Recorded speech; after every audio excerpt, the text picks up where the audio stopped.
What's up, everybody? It's Ghost, and welcome back to Danganronpa.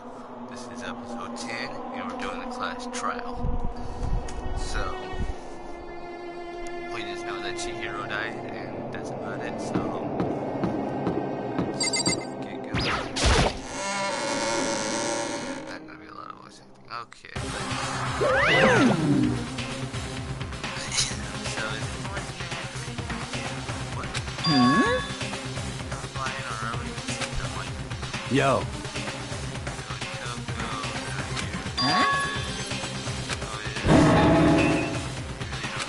Come on!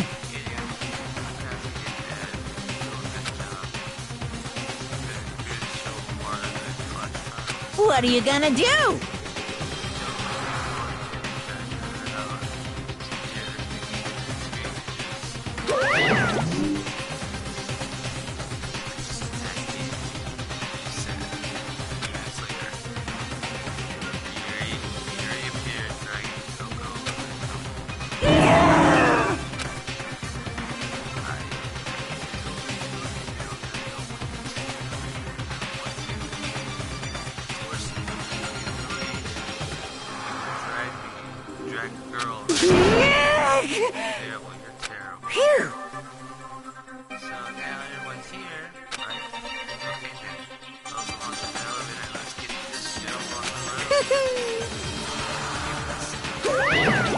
Let's go.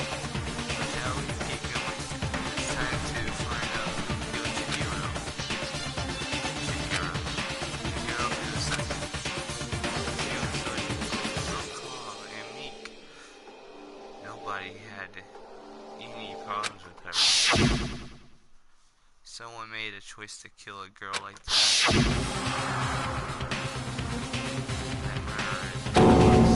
Someone saying right here.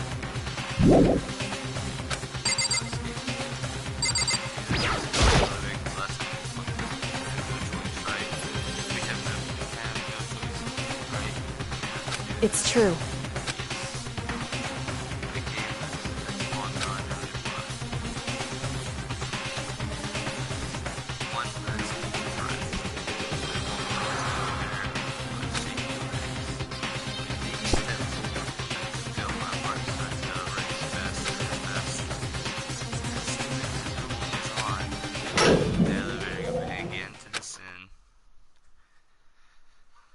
I can't get a handle on my emotions, can't stop speculating. Stillbox snake with heavy clucking sound deeper and deeper into the ground. And as soon as we went deeper, the uneasiness in my heart grew bigger and bigger. The elevator was unaffected. However, it continued to descend without hesitation, until finally, it came to a sudden stop. What do you think? Very decorated, isn't it? So fresh, isn't it? So exciting. Don't waste our time with stupid questions like this. Very nice.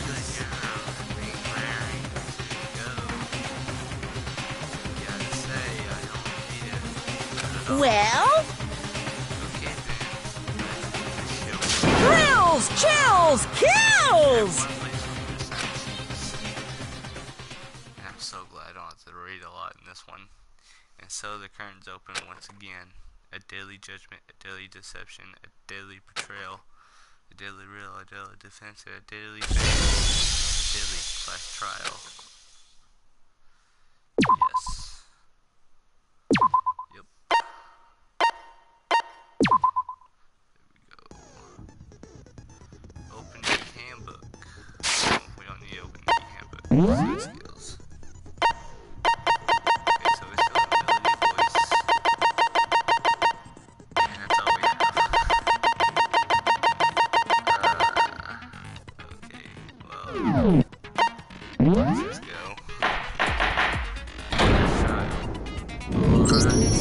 Let's begin with a basic explanation of the class trial. So, your votes will determine the results. If you can figure out who done it, then only they will receive punishment. But if you pick the wrong one, then I'll punish everyone besides the blackened, and the one that deceived everyone else will graduate. Okay, then. So, first off, let's talk about the murder weapon! First, we have to make clear what was used to deliver the phone.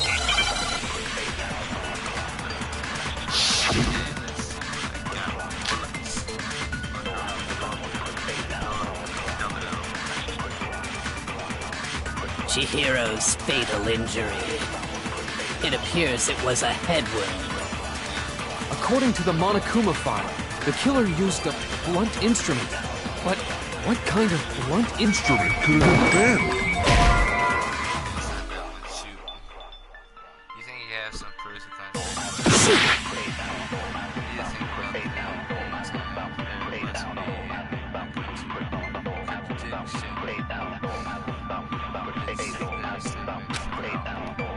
Chihiro's fatal injury. It appears it was. According to the Monokuma file, the killer used what kind of blunt instrument could it have been? I bet it was an iron pipe. No, that's wrong!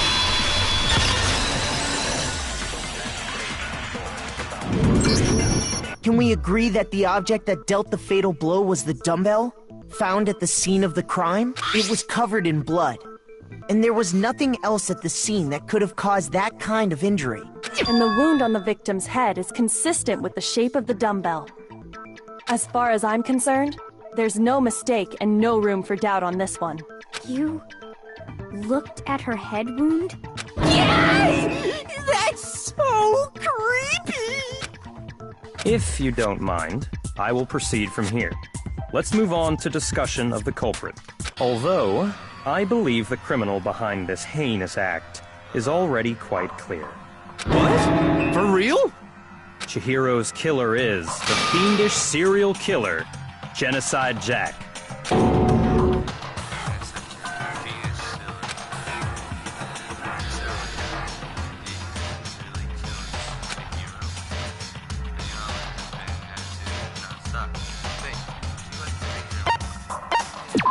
Please.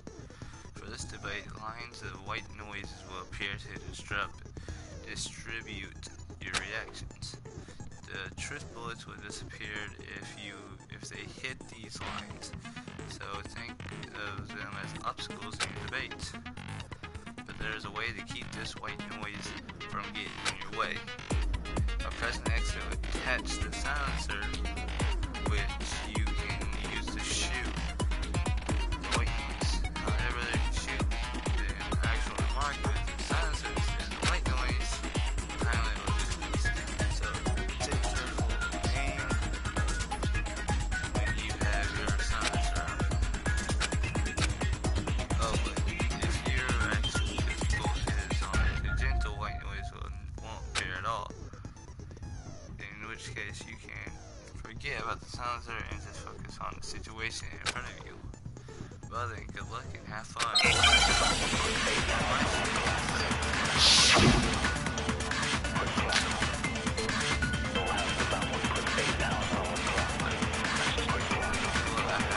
The culprit is Genocide Jack. I'm sure of it. Case closed, as far as I'm concerned. But that's impossible! Why? What makes it impossible? Well, I mean, come on! There's just no proof for it. No, that's wrong!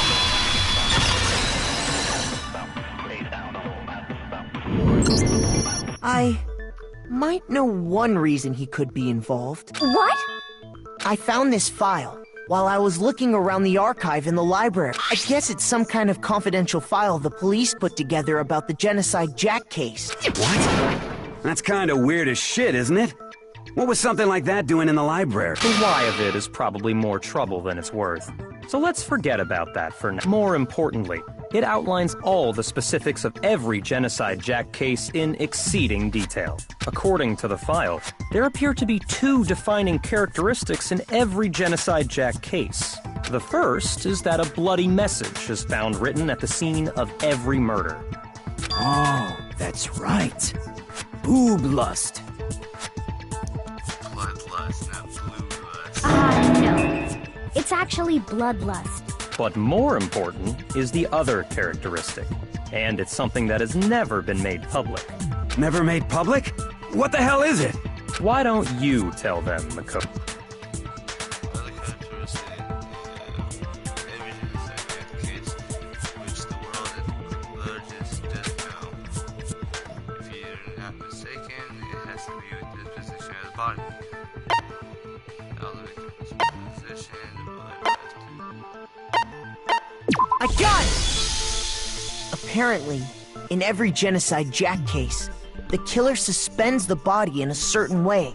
Other than the killer, the only people who know about this are the higher-ups in the police department. However, Chihiro was most definitely suspended in the same way. So, how did the culprit know about this when only high-level police officials were aware of it? There's only one logical answer I can think of. It was you, Togumi. It was you that did it. Sorry, my headset fell off. It's because the culprit in this case is the real Genocide Jack. No fucking way! You're saying Genocide Jack is one of us? Yes, in fact, it's Toko. What? Genocide Jack's true identity is Toko Fukawa. You lie! What? Hey, okay, wait, hold on a sec. Toko has, like, bloodophobia or whatever, remember? What kind of serial killer is afraid of blood? Is Toko Genocide Jack? The answer is yes and no. Another riddle? Man, why is this gotta be so complicated?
Is it because Genocide Jack has a split personality? Huh? I think I read that somewhere in the file, too. They thought that the suspect might have, what did they call it? Dissociative identity disorder. Oh, okay. But still, to go and say that about Miss Fukawa is... Perfectly acceptable. Toko's strange behavior after seeing the body is proof enough that she has a split personality. The one thing that shows Toko has split personality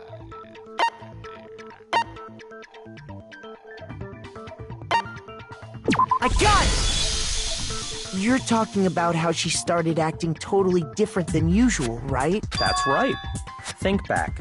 She fainted when she saw Chihiro's corpse, and then, when she woke up... Whoa,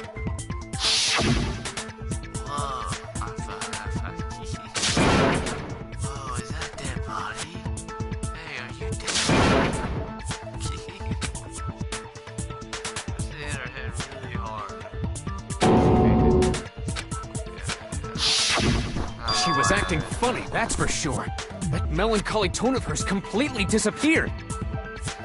Don't go assigning adjectives to my tone without permission.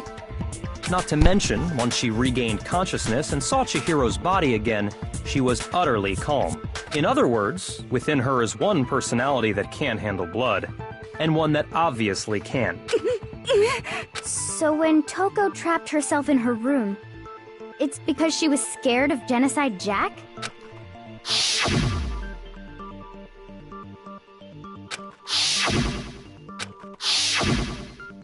The reason she locked herself in her room was to keep other people from It was to getting keep out. her other personality from getting out. What? Toko was afraid. Afraid of the murderous fiend inside of her. Of killing even more people. Yeah. How can you know all this? I do believe you misunderstood her. What she's trying to say isn't, how can you know all this? No. What she wants to know is, how could you tell them? Huh? Last night, just before Monokuma gave his motive speech, Toko and I had a strange conversation. She told me a most interesting story. She said a murderous fiend lived within her, and she was afraid it could appear and attack at any time. And that trepidation is what's caused her to have such a bleak attitude. Isn't that right, Toko? This is all a lie. Right, Toko? You said you wouldn't tell anyone. What? You promised. I can't believe you lied. You have only yourself to blame. You came to me with your tragic little story. I didn't ask you to. Dang. This is the real world, not some romantic fantasy fairy tale. Besides, you broke your promise first. You said that as long as you were here, no matter what, you wouldn't let Genocide Jack kill anyone. But in spite of that promise,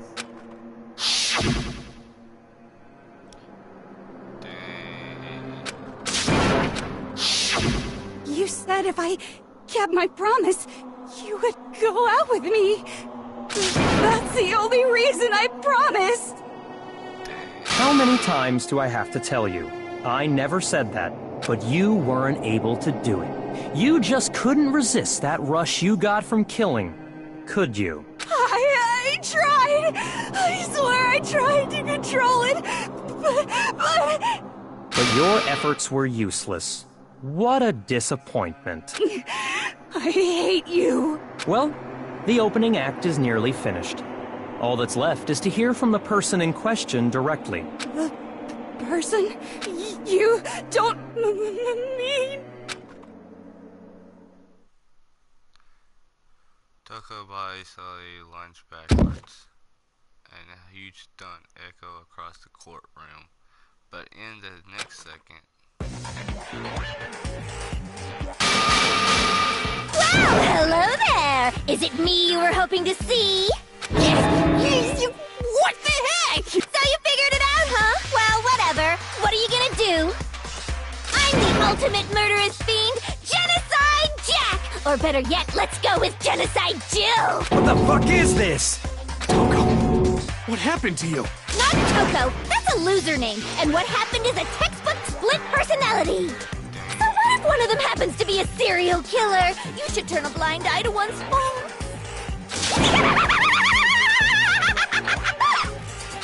So intense. Like they say, sound in murderous mind, sound in murderous body!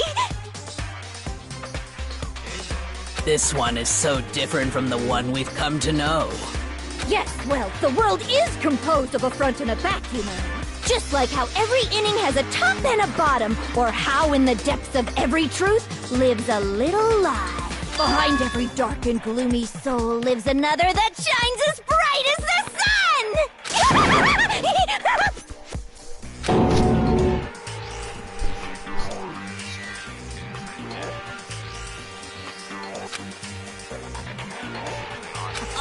Miss Jack, Jill, can I ask you a question? What's up?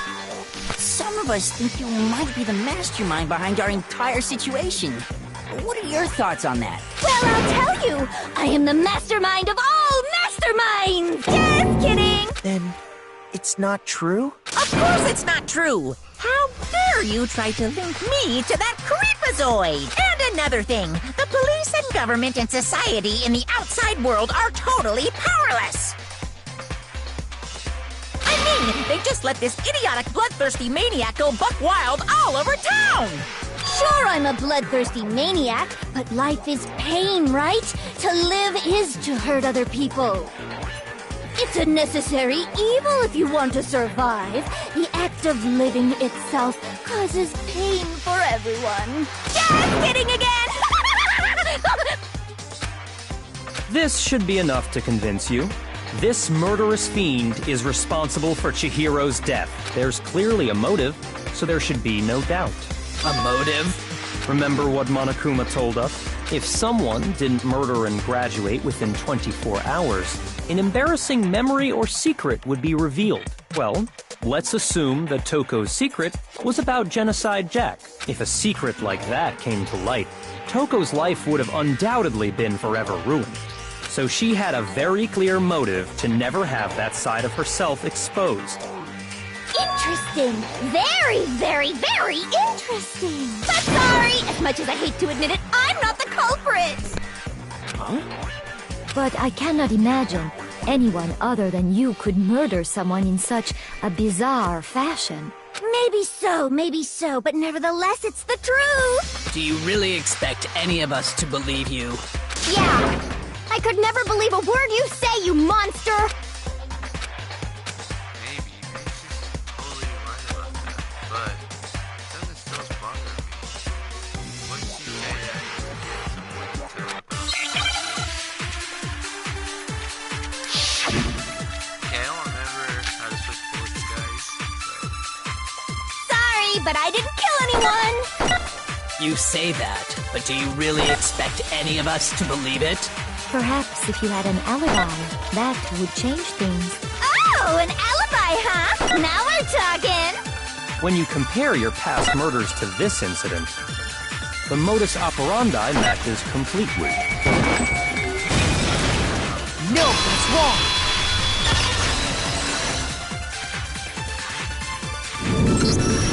Are the methods of murder really exactly the same?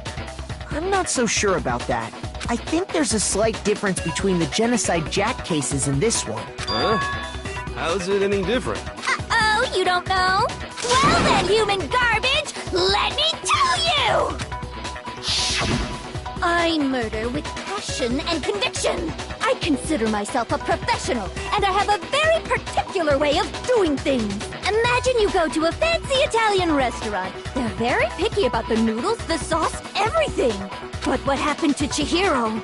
It'd be like if that same Italian restaurant started using ragu or Chef Boyardee. This is no creation of mine. Let me rephrase that, in a way that maybe makes more sense. There are two clear differences between the Genocide Jack cases and this one.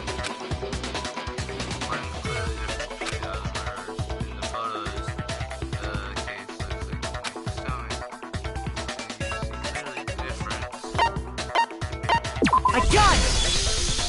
For one, the cause of death is different. In the Genocide Jack murders, all the victims were killed the same way.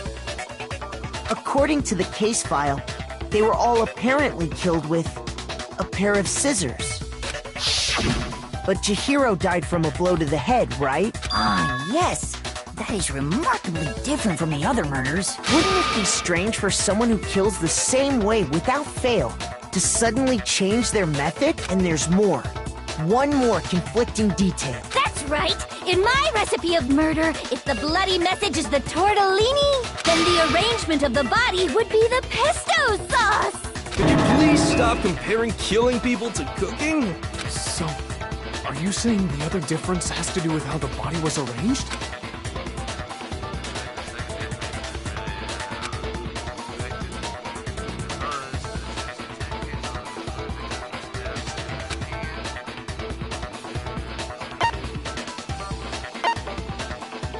I got it! Do you remember what the killer used to suspend her?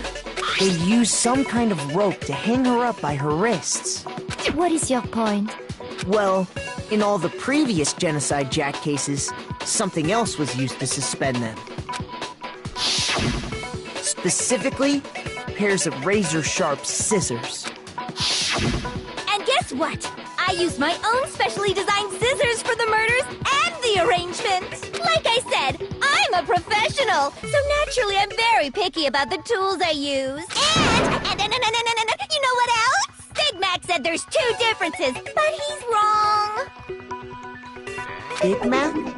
Are you referring to me?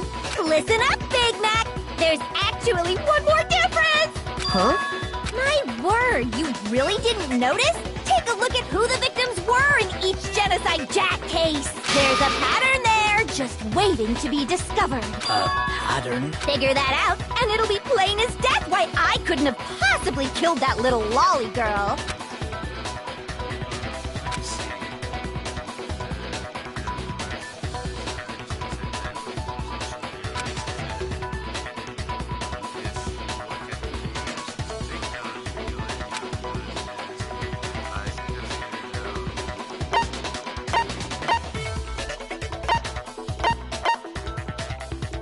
I got it! Is it because Chihiro was a girl? Bingo! Bullseye! Right on the money! What are you talking about? In all the Genocide Jack cases, all the victims had something in common.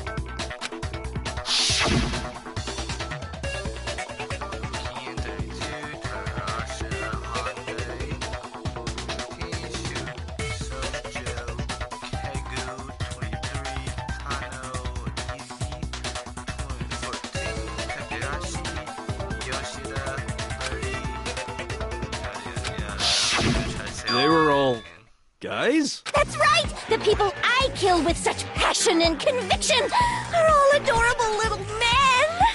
I can't believe I said it! I'm so embarrassed! The hell is wrong with you? I can't help it! I'm just a full-throttle boy-on-boy fangirl, and the mopey side of me just hates it. But now I'm on the fast track to becoming a full-fledged fan madam! So, since Chihiro was a girl and not an adorable little man, you wouldn't kill her? Would an Italian chef suddenly start making ramen just because they're both noodles? Don't be stupid. I have too much passion and conviction to cross that line. That's the absolute reality of the one and only. We get it. You've clearly explained your hobby and your philosophy. But that's not all there is to it. It's a different matter entirely. When you're forced to kill in order to survive. Quiet, lowly cur! Lowly? Cur? I would never kill for a reason as petty as mere survival. In the anime, she didn't say Loki Cur, she said pig face.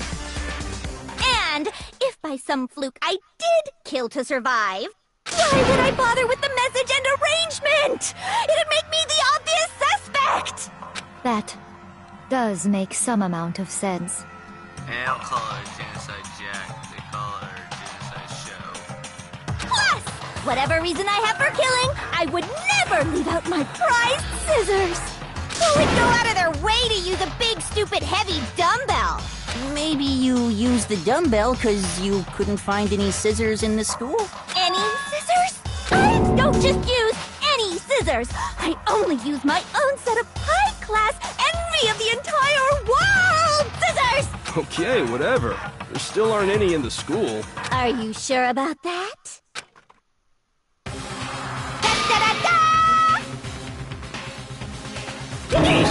She's fully equipped! That's right! So I can kill anywhere, anytime! Why would I resort to dumbbells or rope when I have my trusty scissors by my side?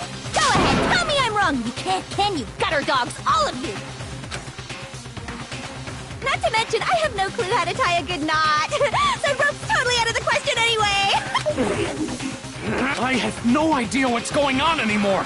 Could such a heinous villain really be innocent? But the body really was suspended, right? And nobody but the police knew about that. Yeah. That's why we figured it had to be the real deal and not some copycat killer or whatever.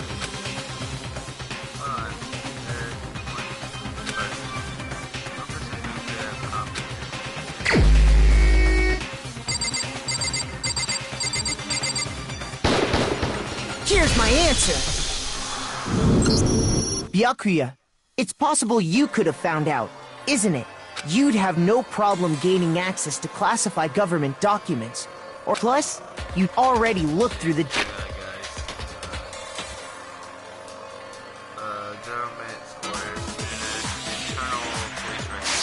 Genocide Jack file before this all happened, hadn't you? Are you saying Mr. Togami did it? Then, the reason he pushed the theory of Genocide Jack being the killer so hard was because he wanted to pin the crime on her. So, he rearranged the scene to disguise it and make it look like I put my stamp on it! The adorable glasses man was behind it all! Oh, I'm on fire! Well, Byakuya, what's your response? I see. So now the suspicion falls on me. Then I must ask, when would you say I began acting suspicious? Surely you must have an answer. Looking back and thinking about it now, the way you were acting right before we discovered the body was a little strange.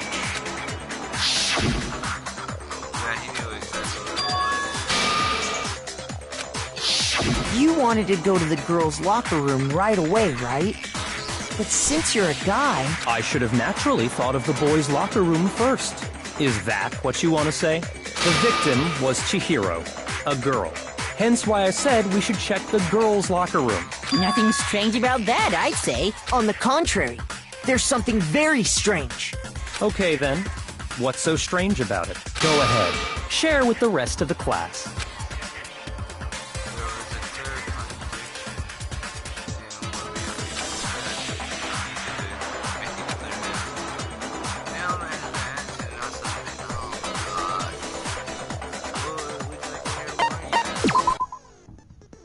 Next, we're going to throw some truths called the truth flashback.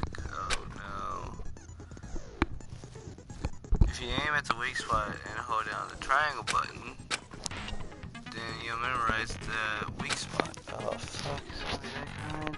The misery phrase can only be shot once as a single truth bullet. If you shoot or change the truth bullet, it will have disappeared if from your truth cylinder. However, you can use this flashback feature as many times as you want. If you don't seem to have the answer to a lie or contradiction in your low truth bullet, it might be wise to memorize a different weak spot and use that to make your case. When the best time of flashback, when you'll just have to use your knee wits, won't you? In this case, though, I will say that if you don't use the flashback, you won't be refuting anything. Well then, good luck and have fun. That's weird, last time I read that they didn't say good luck or have fun. So, you said Byakuya was acting kind of weird before we found the body. But he was acting weird...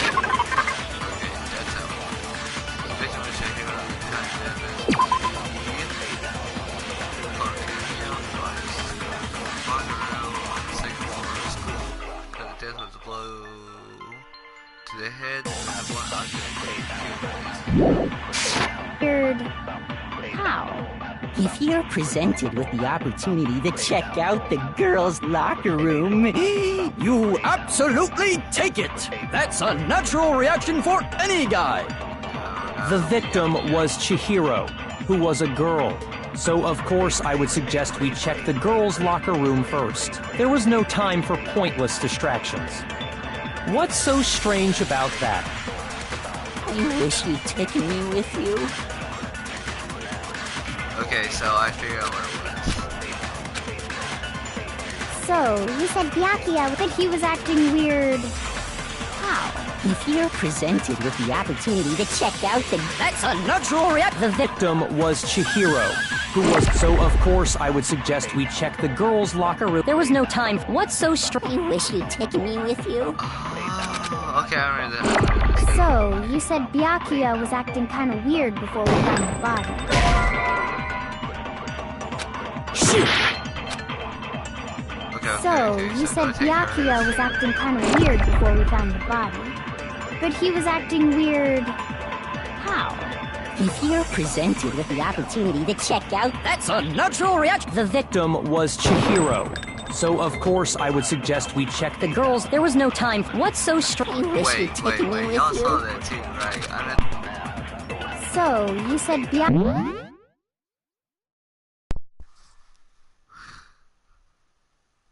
So wait. I'm not the only one that saw that too, right, guys? Byakuya was acting kind of weird before we found the body. But he was acting weird. How? If you're presented with the opportunity to check out the girl, That's a natural. The victim was Chihiro, who was a... No, it's wrong. Of course, later on in the game, it'll get harder for us to do this stuff. I'll tell you what's so strange about that. Because up until we actually discovered the body, we couldn't have known who the victim was. So your claim that you went to the girls' locker room first because Chihiro was the victim doesn't hold up. I see. That's a good answer, I must admit. Interesting. Very interesting indeed. But your reasoning is still too weak. Huh? What's wrong? Is that it? Surely you've got more than that. Go ahead. Show us. What's supposed to be like his attitude? It's like he doesn't even care. I got him cornered, but he's acting like this has nothing to do with it. What's the matter? You're not finished already, are you? There must be more to it. There is. I think. There is more to it. Think about it. We just talked about the differences between this case and past Genocide Jack incidents. The proof you're looking for is hidden in there. Oh? Proof that I'm the culprit, you mean?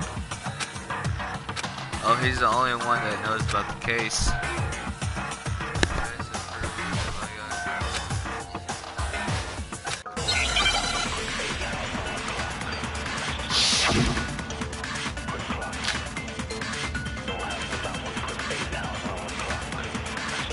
What? The difference between the cases? You want me to explain it again? When I want to kill, I use my very own special scissors. And I use those same scissors to arrange the body. But Chihiro was suspended with... It was some kind of rope. Was it not? That's right. It absolutely was. Then there must be something very fishy indeed about that rope. Hey, Byakuya, where'd you get it from, huh? I'd never seen that rope before in my life. No, that's wrong.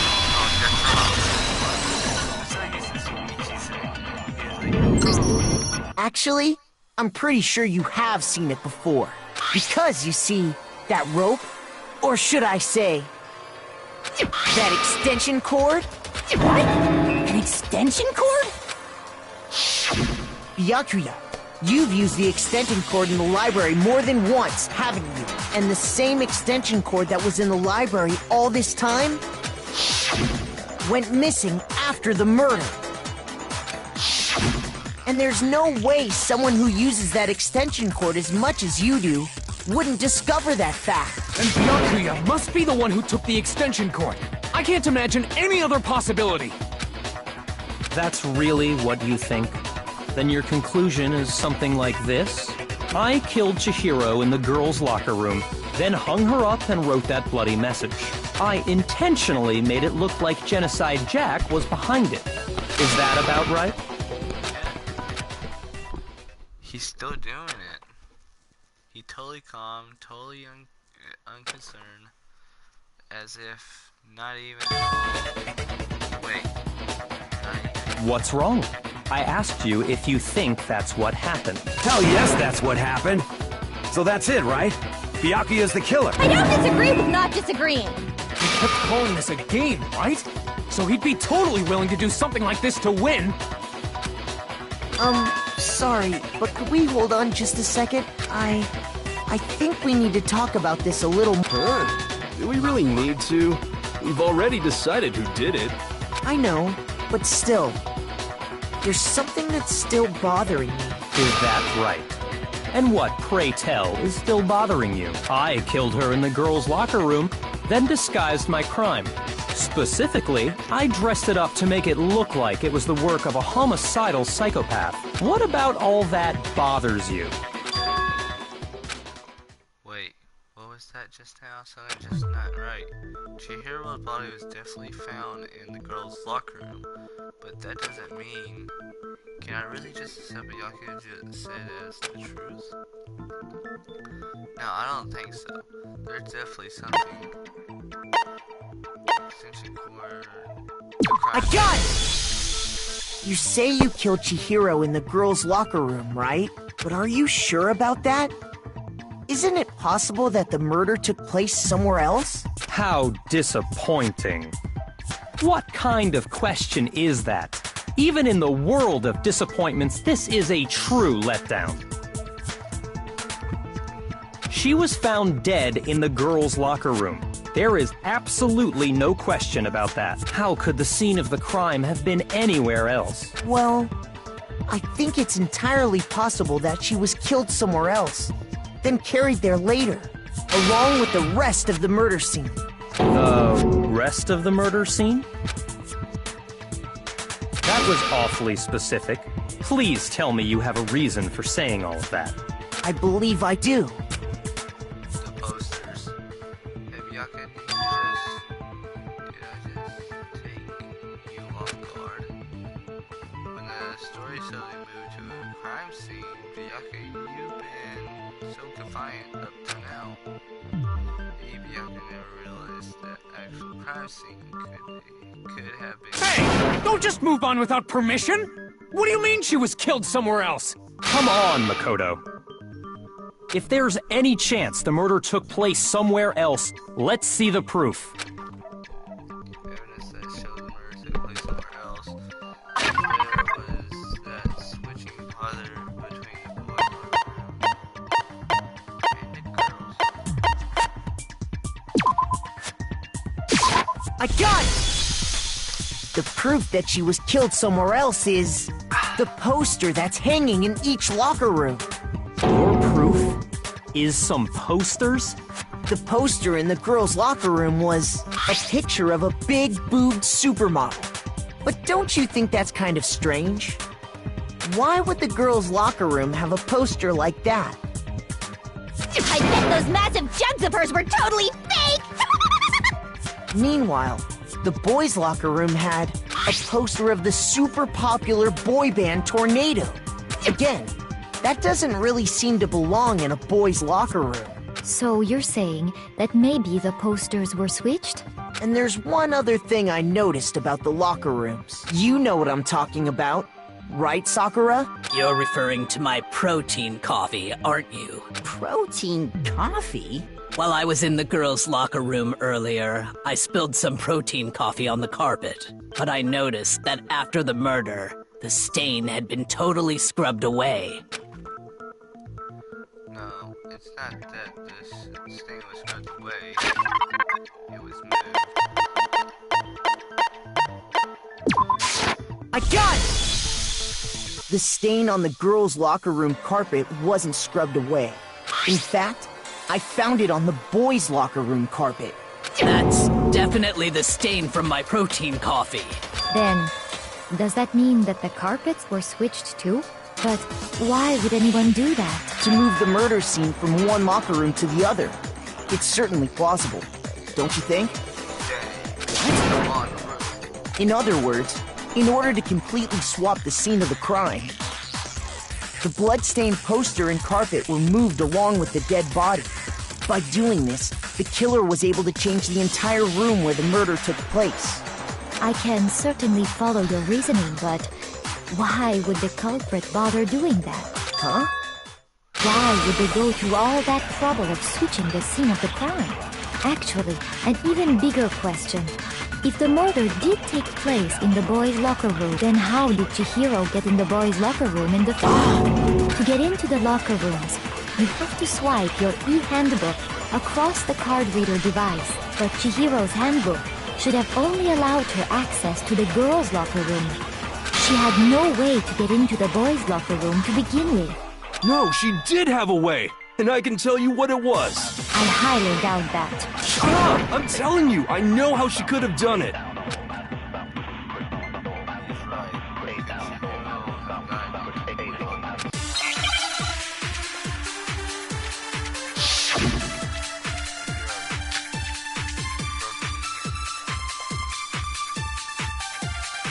Is it really possible? Could Chihiro really have gotten into the boys' locker room somehow? Ah! I got it! She must have hacked her e-handbook!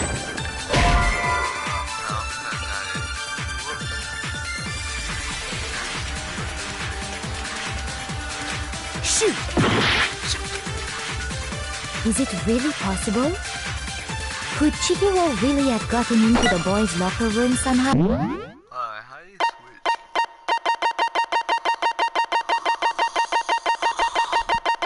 I'm trying. Oh, that's how you switch bullets. Oh! Ah! I got it! And now what? She must have hacked her e-handbook! She was the ultimate programmer, after all. I'm sure that would have been no problem for her. No, I don't think that's it. She used the thing that was in the main hall. Huh? What thing? I'm talking about Leon's handbook, of course.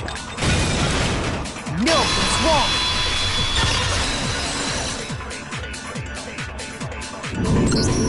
No, I don't think Chihiro used Leon's handbook. Why not? Because Leon's handbook was broken. Oh. Well, then, yeah, I guess that'd be pretty impossible, huh? I am struck silent by how quickly you gave up. Plus, isn't there a regulation against using someone else's handbook? Actually, the rule states that loaning your handbook is prohibited. It says nothing about borrowing one. In other words, you could borrow a dead person's handbook all you want, and you'd be safe. Yup. Hit the nail square on the noggin. Of course, if it were broken, that wouldn't make any sense anyway. Am I right? Use L1 to bring up the list of the truth bullets to choose from. So then, she must have hacked hers like I said. She used her ultimate programmer skills and... Psst! You can't fix an e-handbook. The instant you open one up, a security buzzer starts blaring. So, if she didn't use Leon's handbook, and she didn't modify her own handbook... Maybe Mr. Naegi's initial assumption is just wrong? It seems like there's no way she could have got into the boys' locker room. Okay then, I vote for Byakuya. It's the... Wait, is that it, then? Chihiro was killed in the girls' locker room and Byakuya did it, really? But still, I don't know what else... Hold on a second. I agree with you, though. I think you're on the right track. What the... You finally decide to open your mouth and that's what you've got to say? There's no way she could get in the boys' locker room, right? Why are you so sure she couldn't get in? There's still one other way she could have gained access. What? What are you talking about? What other... Well, to explain that, why don't we take a little break from the trial? I'd like you all to come see something. Kikyo. I was about to say Kyoko. Kikyo, okay. Wait. Just what do you think you're doing? Don't worry. This'll make the whole trial more exciting. I'm sure that thought must please you. Huh? It'll make things more exciting? Well, all right then. I declare an official class trial recess. For real? Now then, what is it you want to show us? It better not be boring or I'll be very unhappy. Oh, I have no doubt it'll meet your lofty expectations. So, shall we go? So before I even knew what was happening in class trial and been put on hold, we head off with Kyoko in the lead. And where she took us was... prize. The girls' locker room? We've already searched this place top to bottom! What are you trying to pull, Missy? I'd like you to examine the victim's body one more time. Be sure to examine the entire body very carefully. Take your time. Examine her carefully? Like using our hands? No way, no way, no way, no way, no way! It's probably best if I don't run my hands all over a girl's dead body. It's not that I'm creeped out or anything, it's just based on religious grounds, you know? Very well. I'll do it. But you're a girl. You shouldn't have to touch a dead body. Just let one of the boys do it. No, it's okay. I think Chihiro would rather have a girl examine her.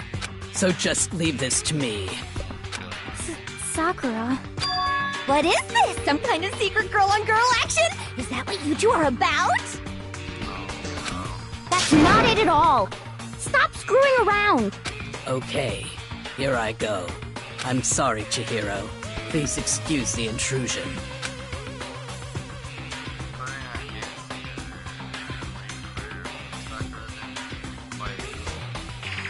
Be sure to check her entire body, and I believe we will solve this particular mystery. Her entire body? I know you say that, but... What? This is... What is this... What is it? Not possible. It's not possible. Sakura's eyes were staring wildly at Chihiro's lifeless form. Her massive frame trembled. This girl is what? Is a boy! Ah, I see. So she was actually a he. Interesting. Thank you for confirming this fact. What? You're joking, right? I wouldn't joke about this. Then it's really true? Chihiro was a guy? Oh, what? You guys didn't know? Heck, I knew that right off the bat. Chihiro Fujisaki was totally a guy. He was a cross-dresser? Oh, I'm really on fire! I wish I had killed him! So that's what Kyoko wanted to show everyone, huh? Interesting. Yes, that certainly does make things much more exciting. Now let's ride this wave of excitement back to the courtroom and get back to the trial. Ahem. I do apologize for keeping you waiting. Now then, let's resume the class trial. We've all just learned of the shocking revelation that Chihiro was actually a boy. Let's pick up from there. Yes, well, I don't know his reason for hiding it, but the fact is, Chihiro was not a girl, but a boy. I think that Chihiro was actually a guy. But that never crossed my mind. And because the victim was male, he would have had no problem gaining access to the boys' locker room. Assuming his handbook did, in fact, list his gender as male, then yes, that would be true. Of course his handbook said he was a boy. He dressed like a girl, but he was a boy through and through. So then, there should be no issue with Makoto's initial assertion. The victim was killed in the boys' locker room, and was then later moved to the girls' locker room, and the killer could have easily used Sayaka or Junko's handbook to get into the girls' locker room. So Chihiro really was killed in the boys' locker room? I still don't understand the motive for moving the body, but yes, that does seem plausible. Well, I must admit, I did find it rather odd. I knew he felt a little off. There was a certain incongruity to his female body. This is the most titillating situation! So now everything has been connected. All the mysteries have finally become clear. Okay, well, connected or clear or whatever. We still think you're the killer, remember? Very interesting. This has become very interesting indeed. He's off in his own little world. What about you, Makoto? After everything we've learned, do you still think Byakuya's the killer? Well, without a doubt, Byakuya is the one that made Chihiro's death look like Genocide Jack did it. But I think he might not actually be the killer after all. What? But aren't you the one who accused him in the first place? He just seems to be too easygoing about all this. Like he's enjoying us solving the mystery. The way he's acting, it makes it seem like it doesn't have anything to do with him. And you think that might be because it doesn't have anything to do with him? Plus, the evidence he left behind was a little too... how can I put it? Overt. He consciously chose to use the extension cord, knowing it could connect him to the murder. At least, that's how I see it. And Byakuya, when you found out the murder took place in the boys' locker room, it seemed to rattle you. And then again when you found out Chihiro was actually a guy. If you really were the killer, that stuff wouldn't have had any effect on you. So that's your thinking, huh? Well, it bothers me that you don't have more concrete reasons, but it's fine. I guess I'll mark it as correct for the time being. Mark it as correct? He's right. I am not the culprit. I just happened to come across the corpse in the girls' locker room and decided to alter it. Are you fucking with us right now? No, I am not effing with you right now. I'm telling you the truth. Well, I find it very hard to believe. Go ahead. Find it very hard to believe. You're free to be executed along with the rest of us. If you're really telling the truth, then why? Why do you do that to his body? My reasons hardly matter right now. Uncovering the culprit is much more important, wouldn't you say? Now then, if it wasn't me, who was it? Well, I don't think I can say for sure without talking about it a little more. You're seriously gonna keep going? We're all good, aren't we? I thought it was clear Byakuya did it. No, I'm with Makoto. If there's any doubt whatsoever, we need to explore every possibility.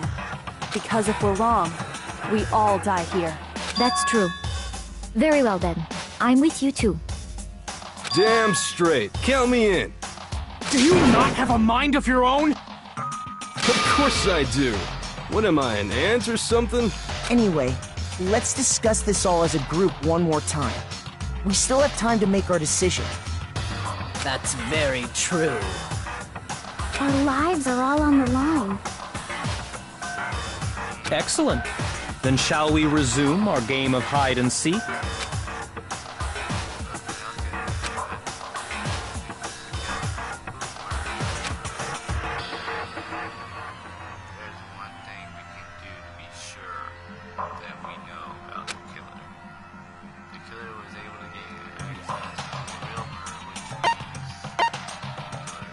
I got it!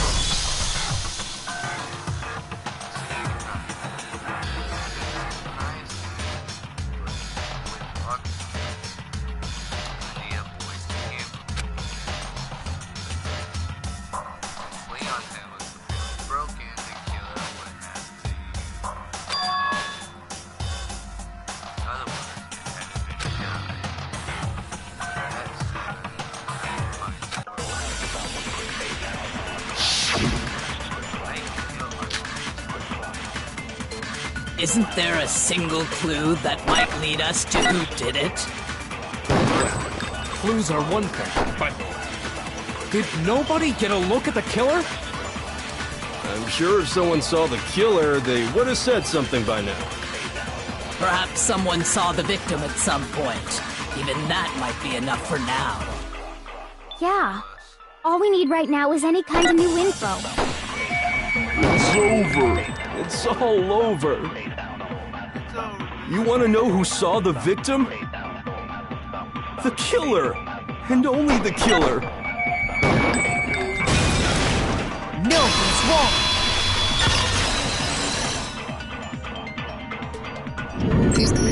I believe someone else did see the victim before he was murdered.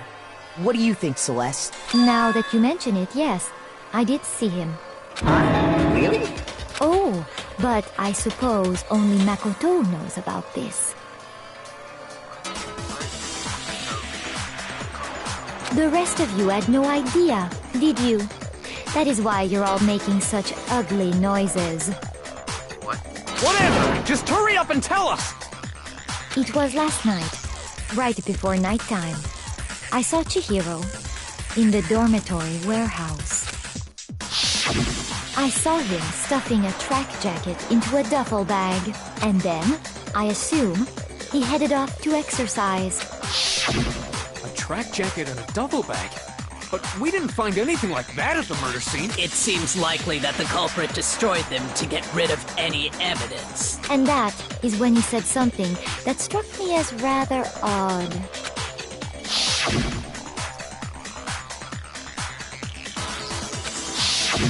Chihiro told me he was in a hurry. But why would he be in a hurry? Only if someone were waiting for him, I should. So, Mr. Fujisaki was on his way to meet with someone, and then they were going to work out together? But Hina and I had invited him to exercise with us plenty of times, and he always declined. Probably because he was afraid you'd find out the secret he was hiding, right? Which means that conversely, he must have trusted whoever he was meeting with very much, enough so that he was willing to risk his secret being revealed. Oh, what a marvelous friendship! The point is, whoever he met up with is the culprit, right? So we just gotta figure out who it was. But knowing what we know, I can't even guess. No. You already have what you need to make the connection. Huh? You know who the killer is. Seriously? Who is it? Who's the killer? Think back to the track jacket and duffel bag the killer disposed of. Focus on the details of these items, and it should become obvious who was waiting for him. Are you sure about that? You really think we can figure out who did it based on 2 pieces of evidence that we don't have? What? You want to track down some fingerprints or something? Even if we had the equipment for that, we wouldn't know how to use it. As was noted, the evidence is already gone. There's nothing to get fingerprints from. Maybe, but we can make certain inferences if we just take the time to talk it out. Easy for you to say, but fine. Celeste, did you notice anything special about the bag or jacket? The bag was just a normal duffel bag from the warehouse. All the bags in there are the same, so I can't imagine what would make that one special. Well, if I remember right, there was a decent variety of tracksuits to choose from. Do you think there might be some connection between the culprit and Chihiro's jacket? Perhaps. Let's explore that and talk a bit more about the jacket he took.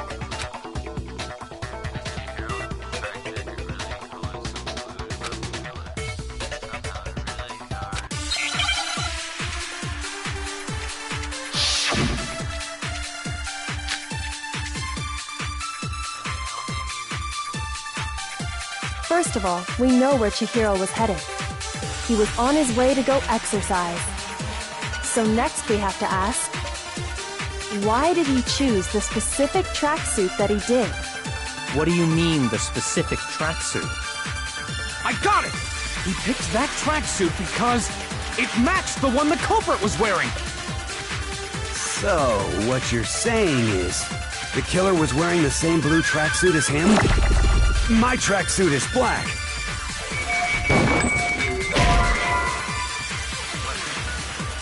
Shoot! First of all, we know where Chihiro was headed. He was on his way to go exercise. So next we have to ask, why did he choose? What do you mean, the specific? I got it! He picked it matched the one. So, what you're saying, the killer was wearing the same blue tracksuit as him? My tracksuit is black. I don't even have a tracksuit. 'Cause exercising sucks. I have a white tracksuit personally. I got it from the warehouse, if you must know. Did any of that really help us get any closer to figuring out who the culprit is? No way. Not a chance. First of all, we know where He was on his way, so next we... Why did he choose the specific... What do you mean, the specific? I got it! It matched the one the culprit... So, what you're saying, the killer was wearing the same blue tracksuit as him? My tracksuit is black.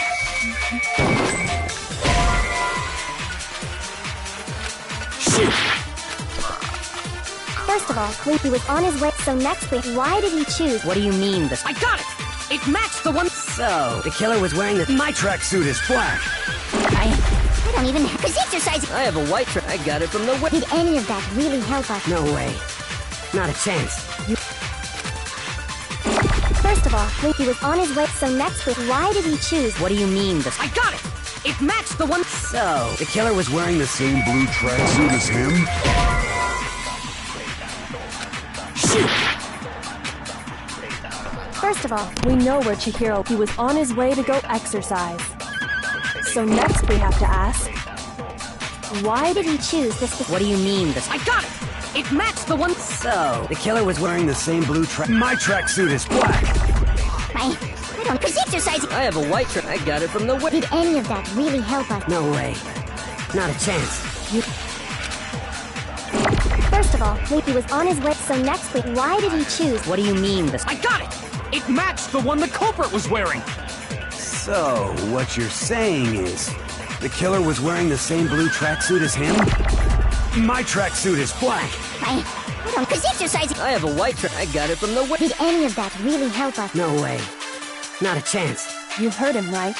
What he just said without even realizing it? First of all, Blinky was on his way, so next week, why did he choose? What do you mean this? I got it! It matched the one the culprit was wearing. So, what you're saying is, the killer was Wearing the same blue tracksuit as him? Shoot! First of all, we know where Chihiro was headed. He was on his way to go exercise. So next we have to ask, why did he choose? What do you mean this? I got it! It matched the one. So, what you're... The killer was wearing The same blue tracksuit as him? Shoot!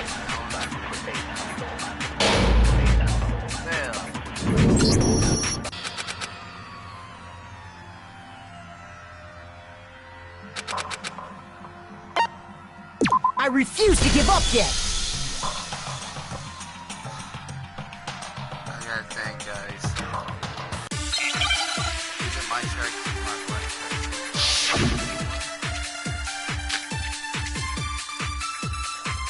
First of all, Blinky was on his way, so next week, why did he choose? What do you mean this? I got it!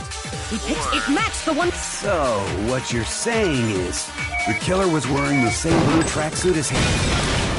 No, that's wrong!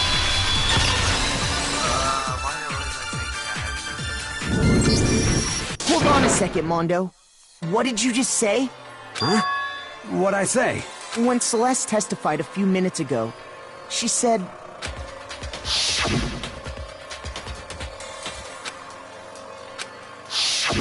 She never said anything about the jacket's color. So why did you say Chihiro's blue tracksuit? What are you... You just... Hey, Celeste, what color was Chihiro's tracksuit? As a matter of fact, it was blue. And before we began the trial, did you tell anyone that? The only one I told about any of this was you. Then, Mondo, how did you know what color Chihiro's tracksuit was? Because I'm sure he saw the clothes at some point in the investigation. No, that can't be it. The bag and clothes were surely disposed of by the time we began our investigation. Then the only reason he could have known what color the tracksuit was is if he saw Cherry with it before he died! That's the only possibility! Cherry? Are you talking about Chihiro? So, how about it? Did you see the tracksuit or didn't you? Just by chance. I just happened to see it last night. He walked past me, and he was carrying the tracksuit in his hands. No, that can't be it either. According to Celeste's testimony,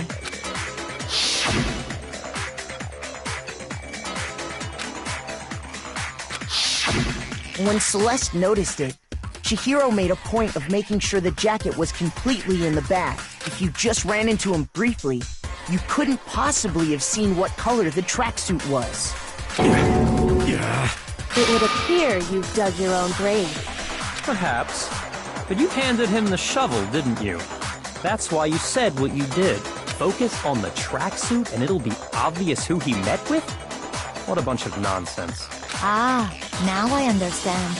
It was all one big bluff, wasn't it? Your true intention was to draw a slip of the tongue from the culprit. That's why you said you knew who did it, to put them on edge. That's right. However, Mondo was my target all along. I had my suspicions about him from the very beginning. But why? What made you so suspicious? That's a good question. There was a certain turning point that tipped me off. Maybe you didn't notice it, Mondo, but you tend to refer to men and women differently. You only call guys dude. For girls, it's chick. And after he was killed, you happened to refer to him as dude. Once I picked up on that, it occurred to me that Mondo knew something we didn't. You noticed such a tiny detail? Are you a witch? She's a witch! You're positively frightful! No, I'm not the frightful one. Not nearly as frightful as someone capable of murdering a friend. Mondo, was it really you? Did you really kill Chihiro? I didn't kill anyone! You've been all over me, judging everything I say, putting words in my mouth. What gives you the right to treat me like a goddamn criminal? Yeah! He would never do something like that! This is a false accusation! It's true. My reasoning on that is pretty shaky. That was fast. Well, this does present us with a problem. It seems we are all out of leads. My time has nearly come. That's what my little ghost friend is telling me. Oh yeah, that reminds me.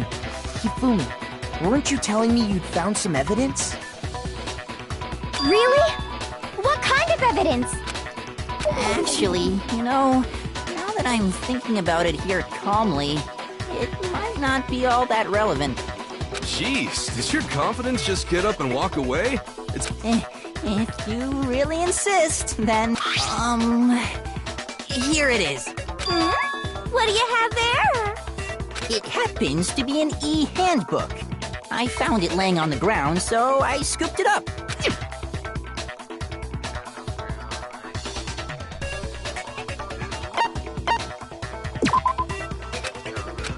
Shoot!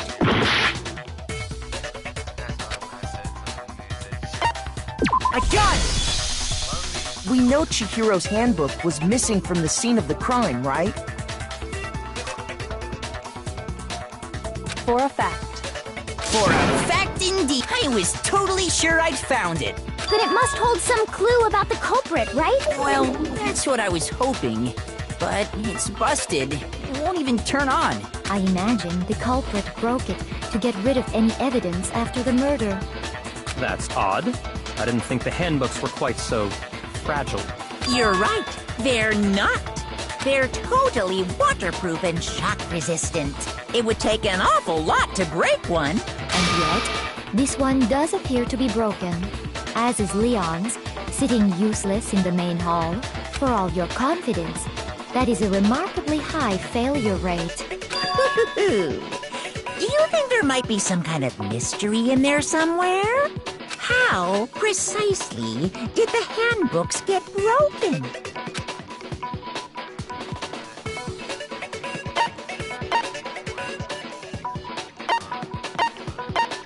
I got it! You already told us before that the handbook has one weak point, didn't you? Yeah! You remember that? Sure, maybe I let that slip. But I never told anyone what the weak point actually was. But if the handbook is supposed to never break, and two of them broke in quick succession, then we can only assume that someone's figured out its weakness. You know what the weakness is, right, Monokuma? You're asking me? I think it's a necessary piece of information if you want this to be a fair trial. But if I tell you, and someone else decides to copy it, that would be very not good. Just tell us already! Why would we want to break our own handbook? Oh well, I have a weakness for pushy demands. But you're sure you won't follow their example? Then allow me to make a special announcement. The weak point of my cutting-edge e-handbook is... when it's exposed to high temperatures for too long, it will suffer a meltdown and totally break! I flippin' knew it! You knew it? Yeah, because I found the handbook laying on the floor of the sauna. The temperature in the sauna can reach over 200 degrees.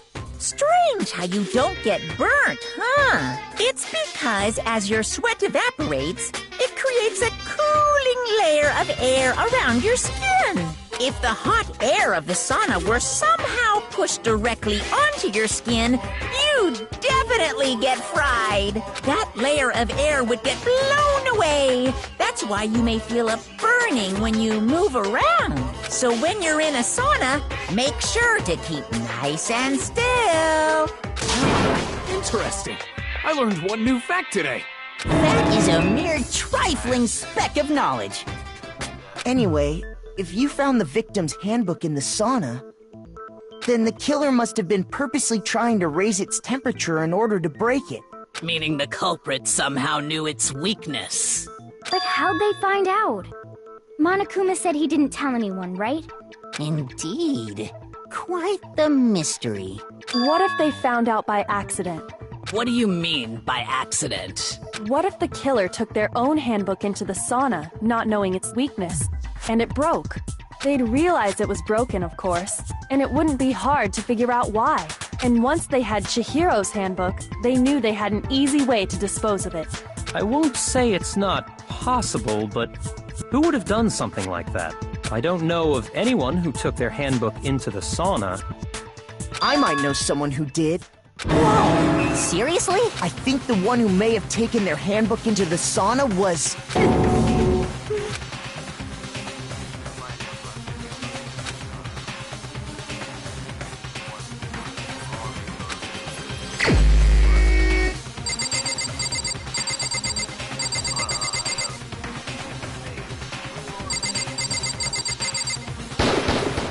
Here's my answer.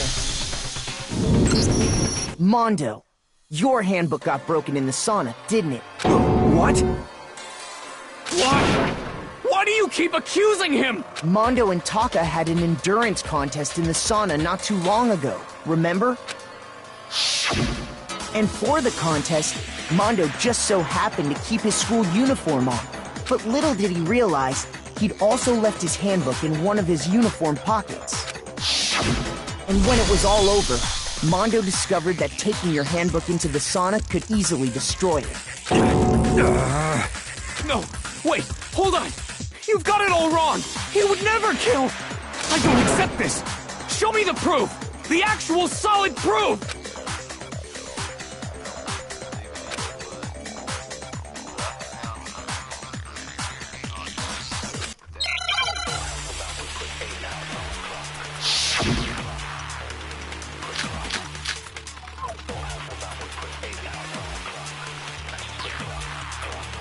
Let's test Makoto's assertion. If what he says is correct, then Mondo, you broke your own handbook. In other words, if Mondo's handbook is actually broken, then that proves that what Makoto said is right. Well, my goddamn handbook works just fine. No, that's wrong.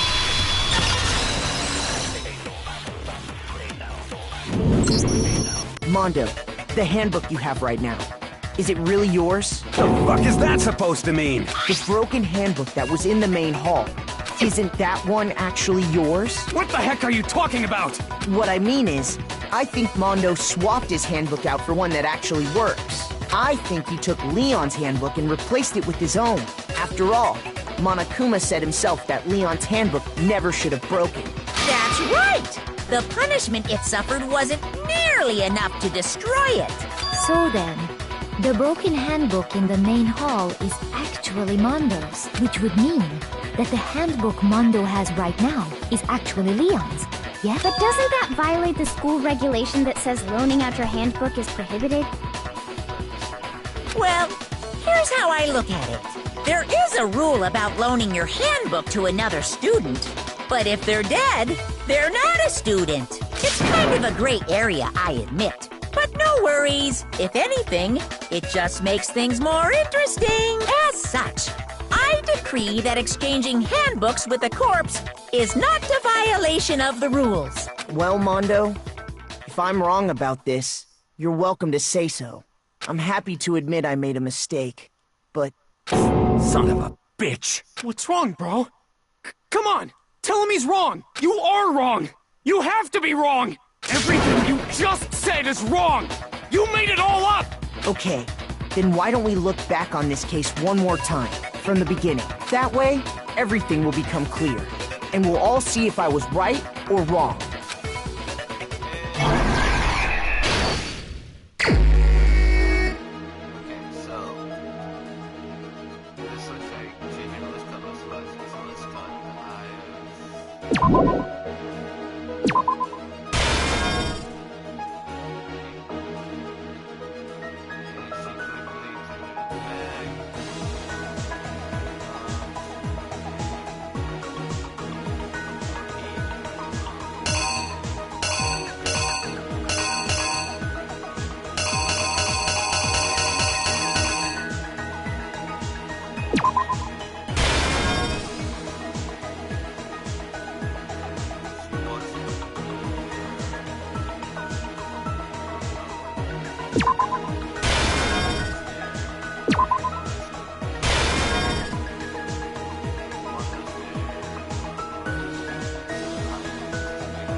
Here's exactly what happened.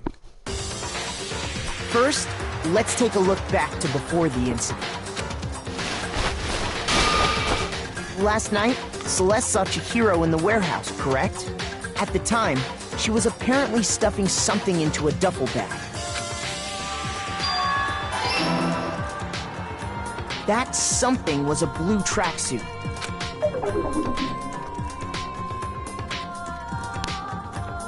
With bag in hand, Chihiro headed out, even though it was officially nighttime. She made her way to the locker room, specifically the boys' locker room. But how could the victim, who was apparently a girl, access the boys' locker room? Simple, because she was really a he, which is why he was able to use his own e-handbook to gain entrance to the boys' locker room. Once inside, he met with someone there, and the person he met was the one who killed him.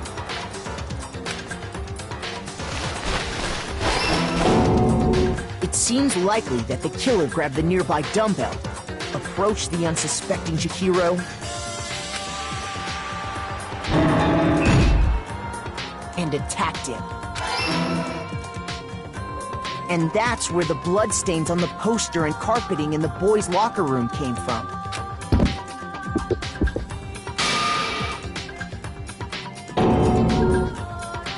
It was likely in the heat of the moment. The body was arranged, but the murder itself felt unplanned. Which is why the killer hurried to try and hide the act. Then, removing the bloody poster,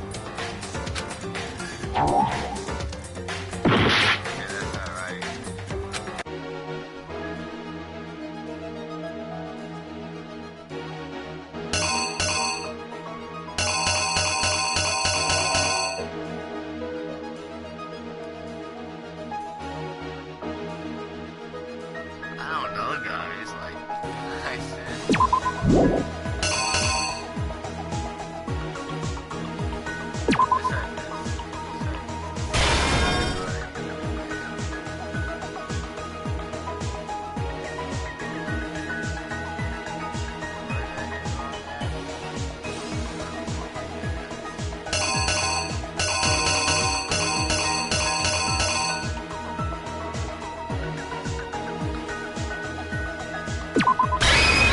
here's exactly what happened. Which is why the killer hurried to try and hide the act. First, pulling up the bloodstained carpet. Then, removing the bloody poster. Is it leaving the dumbbell?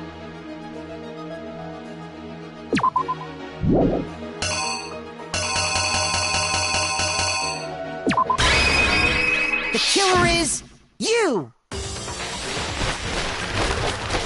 Which is why the killer hurried to...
Here's exactly what happened. Which is why then removing the and finally carrying the corpse into the girls. A girl's handbook was necessary to get into the locker room, of course, but this alone doesn't prove that the killer was necessarily a girl. After all, Sayaka and Junko's handbooks had been placed in the main hall. Using one of those, a boy could get into the girls' locker room without much problem.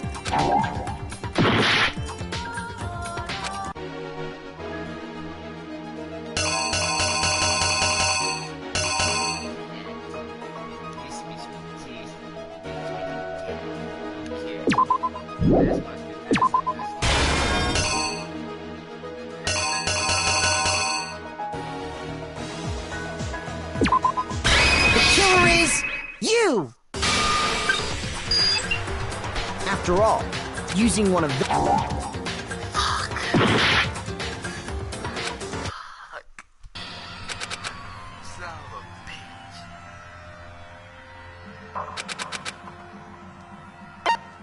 I refuse to give up yet!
First, let's take a look back to before the incident.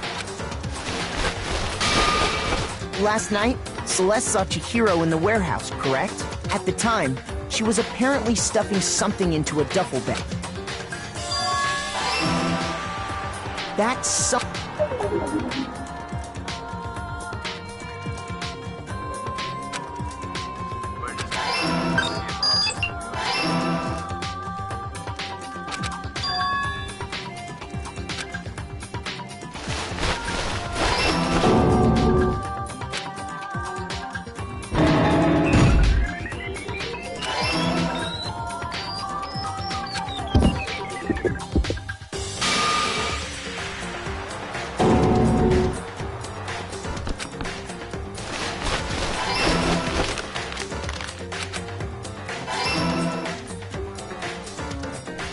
and finally carrying the corpse into the girls' locker room. A girl's handbook was necessary to get into the locker, but this alone doesn't prove that the killer was necessarily a girl.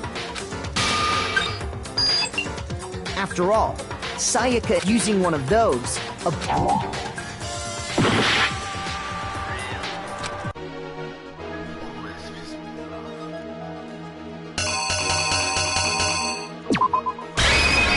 Here's exactly what happened. After all, using one of the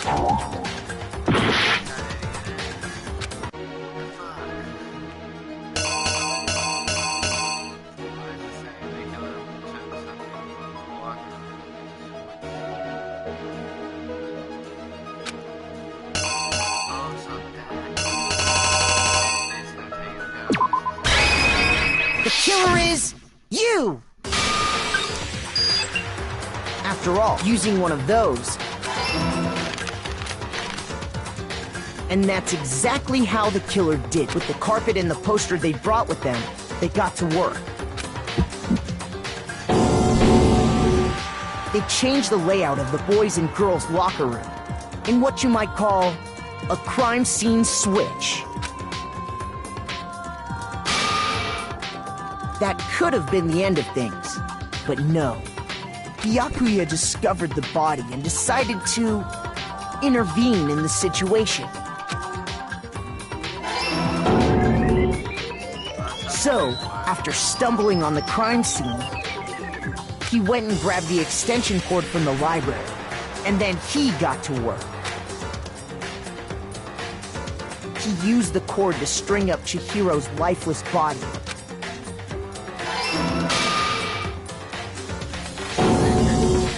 Then, using the victim's own blood, he left a grisly message there at the scene of the crime. He wanted to create the illusion that Genocide Jack was responsible for the slaughter. And around the same time that Byakuya was putting together this facade, the killer, having already disposed of Chihiro's bag and other belongings, arrived at the sauna. There, they planned to destroy the last piece of evidence, Chihiro's handbook. And just as the killer expected, the steamy sauna was enough to ruin the electronic gadget. Somehow, the killer knew that the handbook couldn't stand up to the heat of the sauna. And the reason they knew that is because the sauna had already wrecked their own handbook. And that's how it all played out. Isn't that right, Mondo Arata?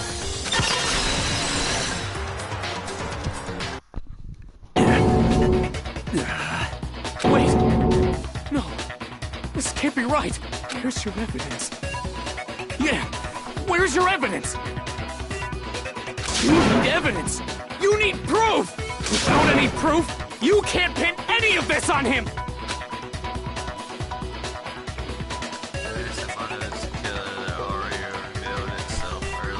Trial. If I can somehow show where Mondo's handbook is right now.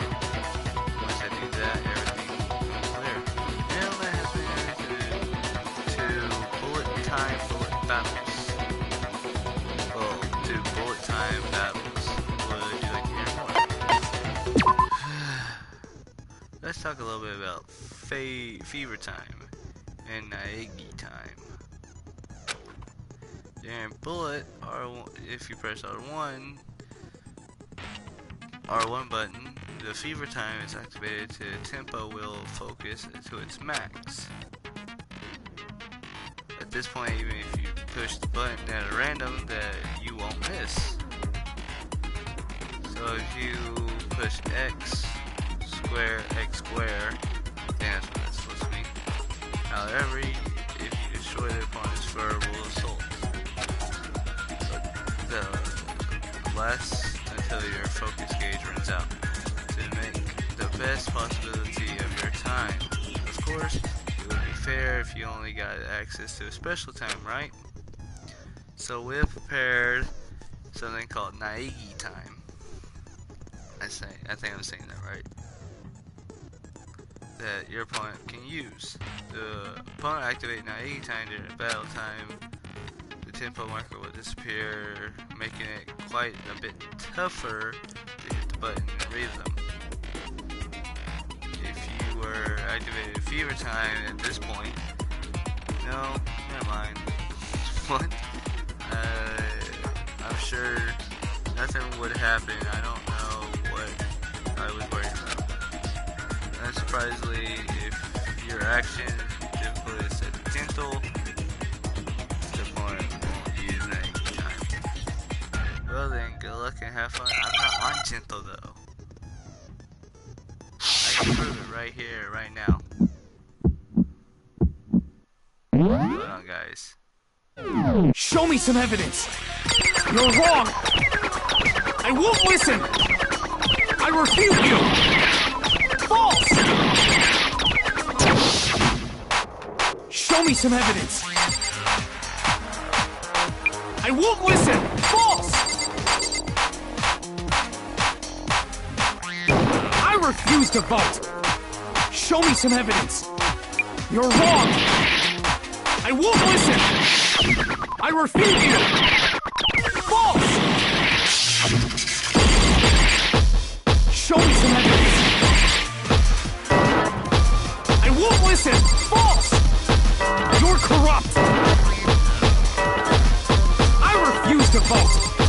I refute you. Show me some evidence.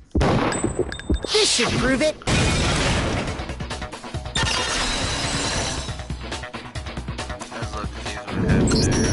If my thinking so far is right, Mondo must have replaced his broken handbook with Leon, in which case, we can just check each of our handbooks right now. Once we do that, we'll... We don't gotta do that. Huh? Yeah. Yeah, I did it. I killed him.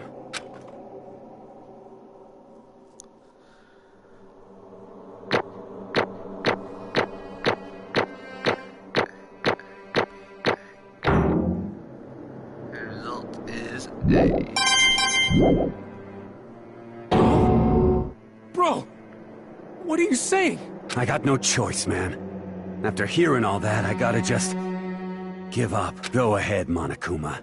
Get it over with. Ask for the goddamn verdict. Roger that! Wait! Hold on! No waiting! No holding on! Time for the moment we've all been waiting for! Grab your lever and give it a yank! Who will you elect as the Blackened this time around? Will you make the right choice or the dreadfully wrong one? What's it gonna be? What's it gonna be?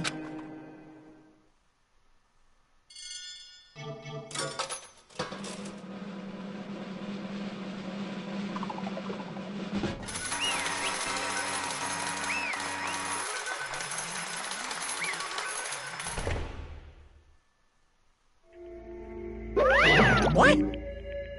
Uh-oh, this time it looks like you got it right again. Yes, it is so. That the Blackened was killed. Blackened killed Chihiro Fuzisuki. What?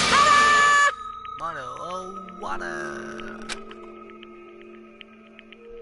Unbelievable. Chihiro was just wondering. The vote was not anonymous. Kayotake? I don't know if I said his name right, but I'm gonna Taka's the way I say his name. Choose the wrong one. Wrong answer. You trading very close to a danger zone, Mr. Ishimura. You need to be more careful. What? I refuse to believe it. There's no way he would kill someone. Sorry. What is this? Why are you apologizing? Why? Why did you do it? Now then. Well, it looks like Motto's taking a vow of silence, so allow me to explain on his background. Actually... The story of the murder this time is the sad story of two men. Oh, but for anyone who doesn't really want to hear it, you can just hit the circle button to fast forward the text. But we have to listen to it. Anyway, there was once a young boy. His name was Chihiro Fujisaki. He had an extreme inferiority complex regarding his own lack of strength. You're so weak even though you're a boy. You heard things like that as long as he could remember, and he couldn't overcome his weakness. On the contrary, he tried to hide and buried himself further and further into that weakness to take on a fragile form of a petty young girl. He had chose that way out. He had chose that as his way out. Nobody would be able to say anything about, even though you're a boy. But no matter how tightly he wrapped himself up in that shell, the inferiority complex had already taken root deep inside of him and was not so easily weeded out. As it turned out, the shell was completely empty. The complex that didn't disappear. Instead, it only grew stronger and stronger. I'm weak. Weak. Once the killing game has begun here at the school, he had no choice but to accept this fact. After all, this world is survival of the fittest. If you're not strong, you don't survive. And then the lovely, hateful Monokuma announced the revealing of the embarrassing secrets. Which of course including Chihiro's embarrassing secret, which was more than willing to divulge. Even though he dressed like a girl, Chihiro is actually a boy. Hey, That was something Chihiro couldn't let anyone find out, no matter the cost. Even that was revealed, it would be the end. The hardened shell would crack, the armor would fall away. Without a doubt, those around him would torture him more than ever before. Even everyone figured it out, being thrust into such a dilemma. Oh no, I said dilemma must have sent his Sperling into despair. What? And yet, I'm sorry.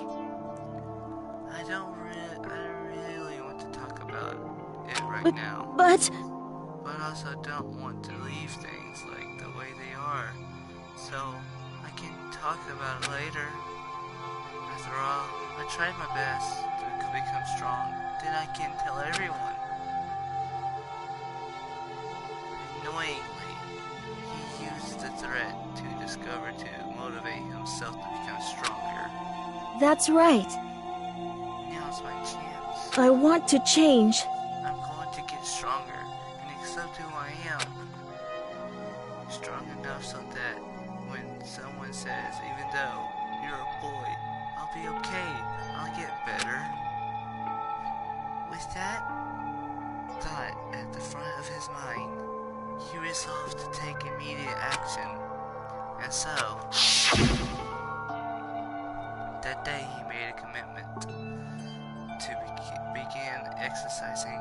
He was prepared to retrain his mind and body. But sadly, that would be the first and only chance he would get at it. Hey, When he decided to start exercising, he thought it would be good to ask for someone's help. But he wanted to tell the person his secret first, and then ask them to help him from there. And that person he went to... Yeah, that's right. It was me. Yup, it sure was. The biker game fella, and been painfully clear about it, about how important his mainly promise were. So Chihiro probably figured that even if he could find the Mondo, his honor would make him keep the secret. uh-huh. Plus, Mr. Macho Mondo was the very symbol of the strong man that Chihiro always aspired to. talking to Mondo about it will give me some courage. So he went and asked Mondo to help him become stronger. Wait, why does it say Chihiro still?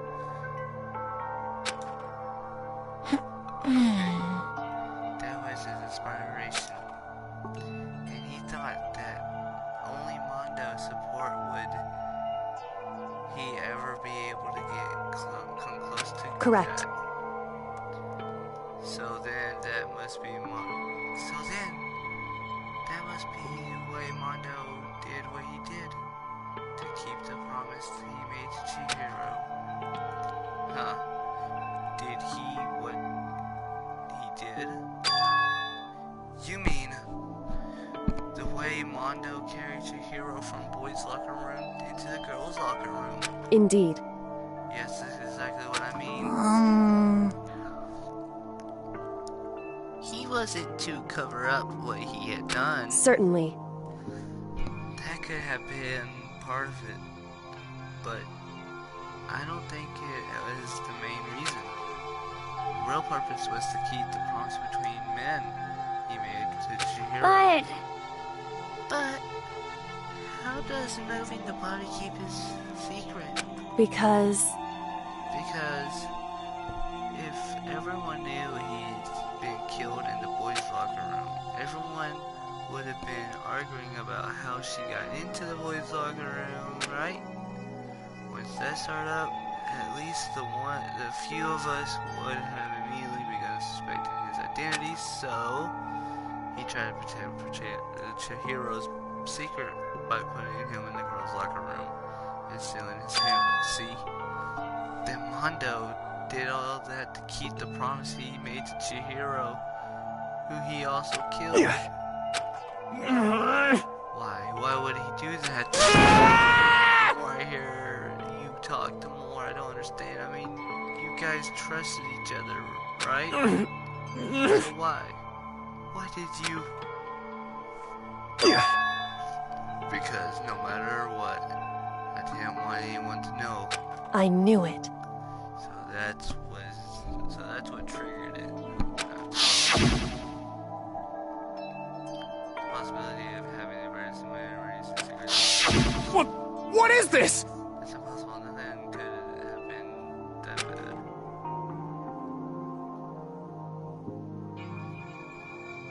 Something he didn't want to know, even if it meant killing someone. You're wrong! It's impossible. Don't make me repeat myself. How many times must I repeat myself? To judge others to be your own standard is a height of folly. Even if you can't comprehend it, you obviously can. That's all there is to it. Well, while we're on the subject, why don't I tell you the embarrassing memory of that secret he didn't want anyone to know? Hey, You know what Mondo did? He killed his own brother.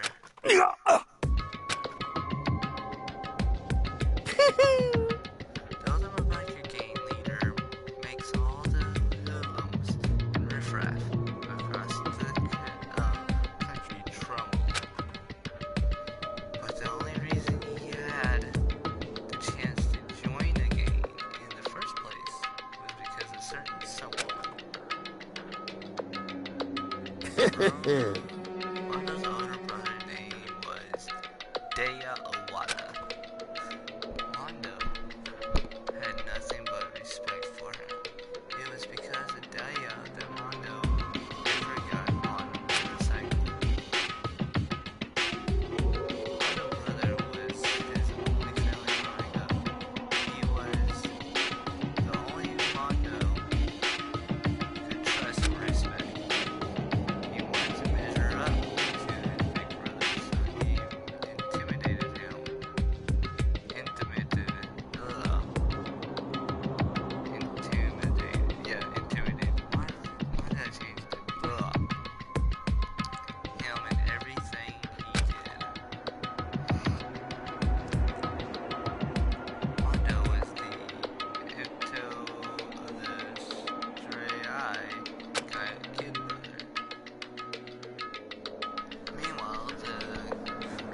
erratic older brother had put together a local motorcycle gang.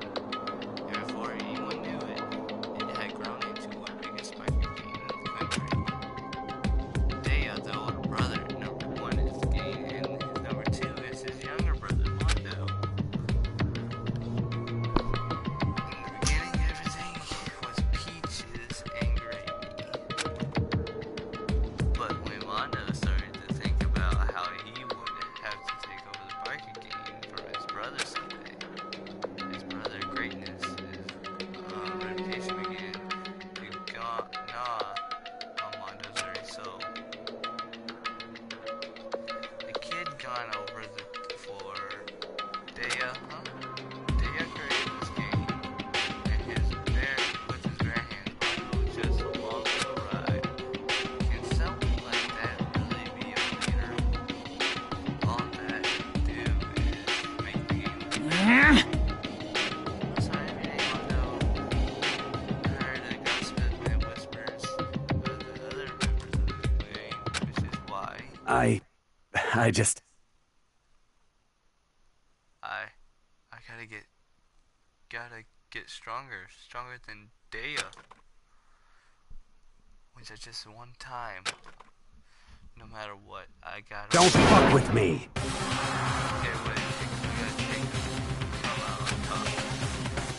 On the night of brothers' retirement ceremony, Mondo got into the street race. Kid brother pushed ahead with a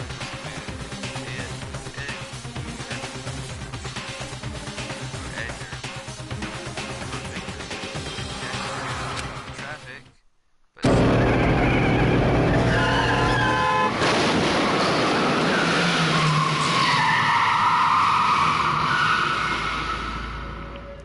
lying in his kid's brother's arm, the older brother delivered his final words.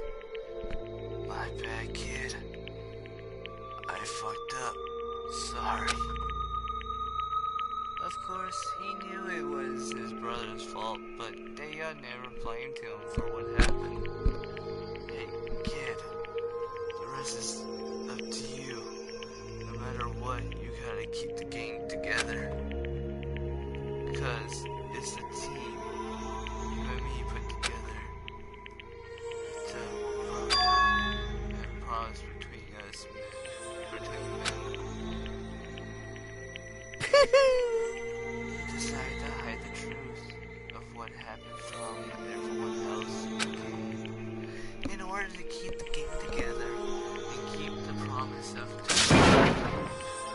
it never admit to anyone that it was his own weakness that has caused the accident, and as a result, the team was made even stronger under a banner and the kid who bested his big brother. Daya has gone lost to his kid brother, and so he got stupid and got himself killed. That becomes the explanation for what happened. Mondo became the truth. He went to lead the team so badly, was willing to tell all kinds of lies about his brothers. I just... I'm strong. Yeah. Strong. And yet, as soon as our killing game began, he realized no matter how tough he pretended to be, he was just another weakling that could die in an instant. Then the lovely, hateful Monokuma announced the revealing of the embarrassing secret. At that point, it was clear they would have no problem shedding light on his secret. Mondo killed his own older brother. No matter what, I couldn't let the other gang members find out. If that happened, everything would have been ruined. Everything me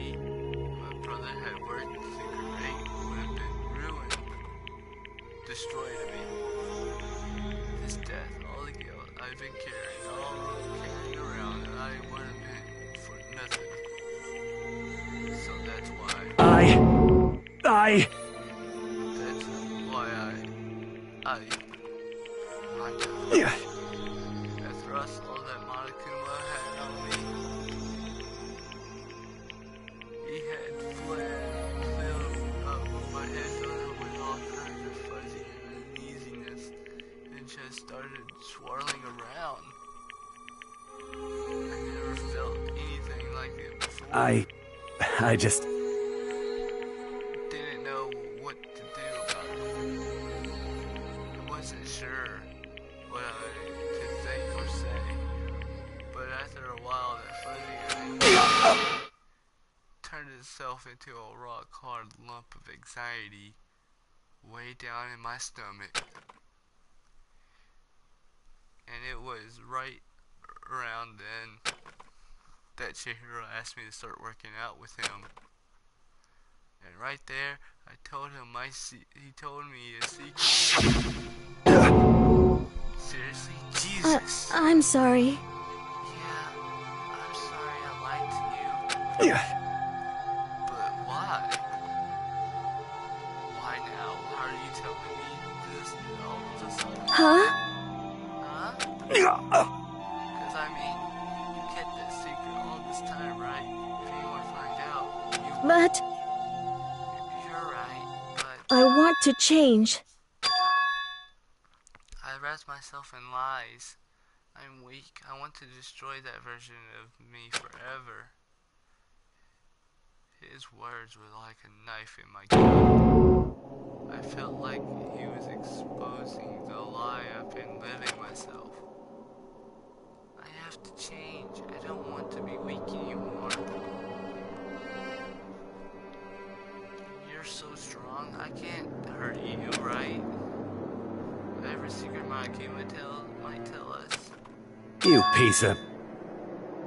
So what? You're saying I should have just said... What? What? If I really am, I should just be able to tell everyone my secret. Huh? I was jealous. I was jealous of Chihiro's strength. Me had the strength to face his own weakness to try to overcome it. It was the kind of strength I never had. So I was jealous of him. And that jealousy broke me. What? What? Making fun of me. I'm strong. Are you fucking with me right now? No! I'm not making fun of you. You really are strong, Mondo. I feel like I can hear something starting to crack. Something inside my head. What did you want me to do? What was I supposed to do?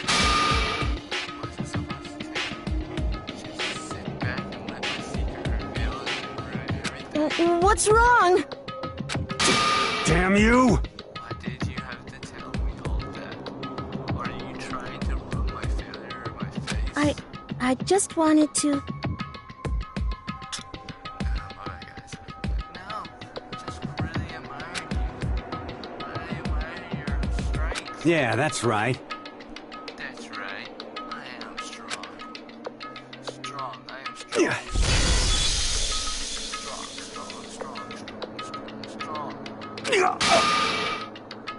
Stronger than you. You son of a bitch! And stronger than Daya. I don't remember anything after that. When I woke up again, he was laying at my feet covered in blood. I had the dumbbell in my hand and I just started staring at him down at the ground on the ground. Hey. I killed him. I killed Chihiro. Even after all this time, I'm still just as weak as I've always been. Thanks to that, I did something I can never take back.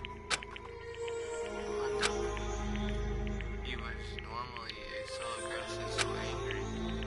He hid that weakness inside away from everyone but that was his secret.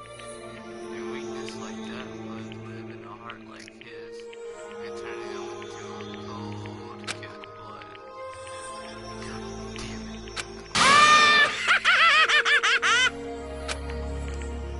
Look at it. You see? You're all just like him. For a secret from the past for that, he killed another living human in cold blood. He couldn't cut free of his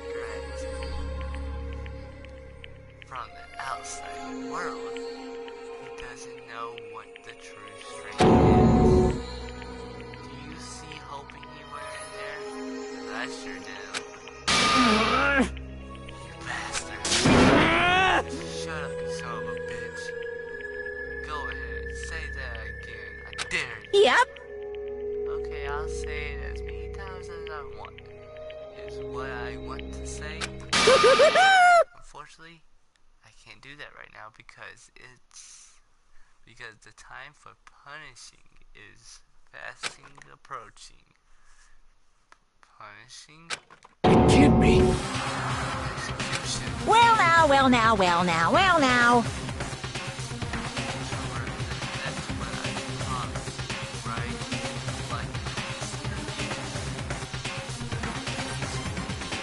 Like Ridiculous. hold on. Now then, I've prepared a very special punishment.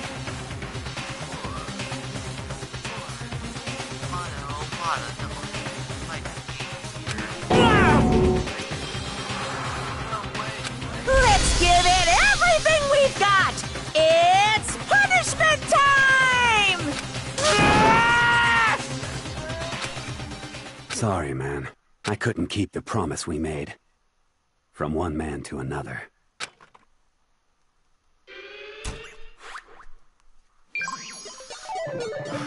Game over. Mata has been found guilty of punishment.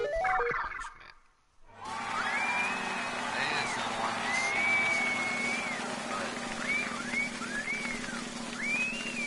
yes, all the questions are the same in Sky Trials is a little different, like they like short Sky Trials and everything.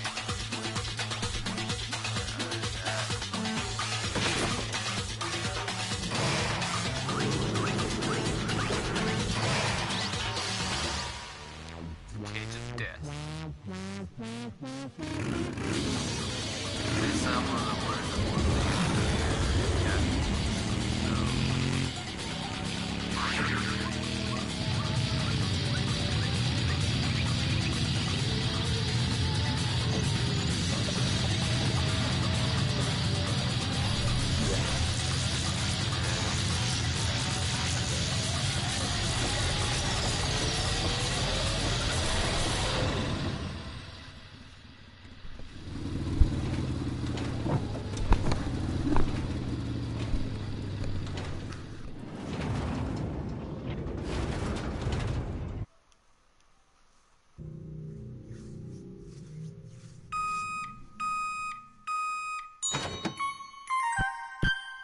Motto Butter.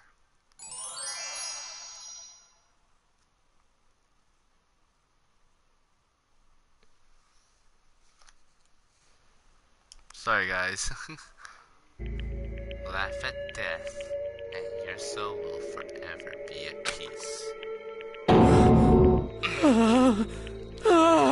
Can't be. My brother. Another mother, and another execution. I want to feel again. Everyone lives. Everyone's lives are taken so lightly here. I feel like I might just go mad. It might be mad. Maybe. I'll just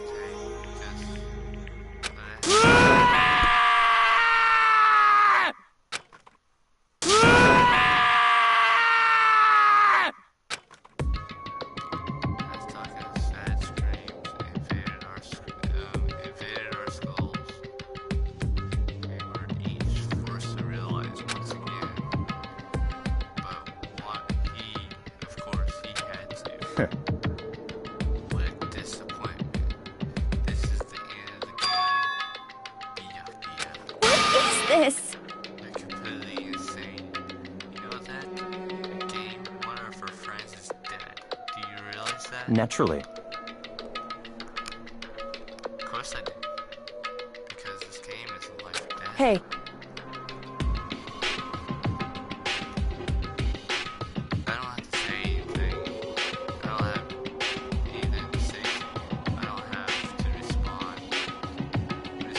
However, I just don't understand why did you go out of your way to disguise Mondo's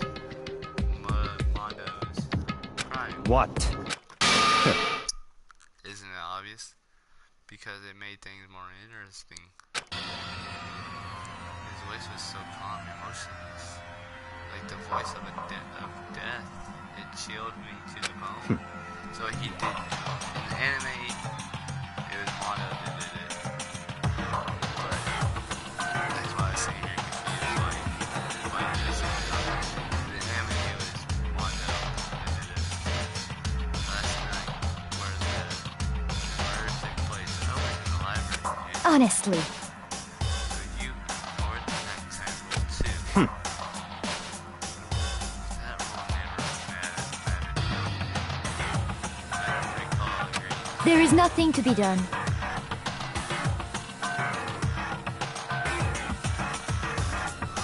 on, guys, it's 12:30 in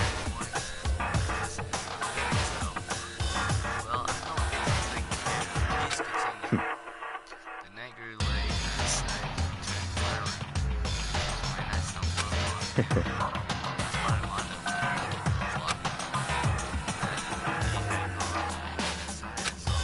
What? You mean you actually witnessed the murder?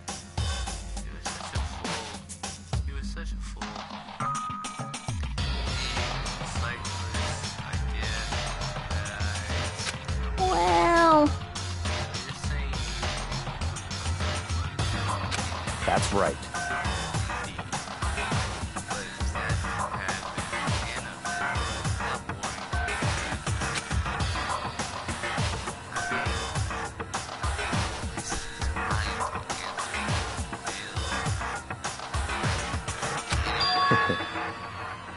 which is why I decided to lend a helping hand. I thought I would live life did all that to 11. I see.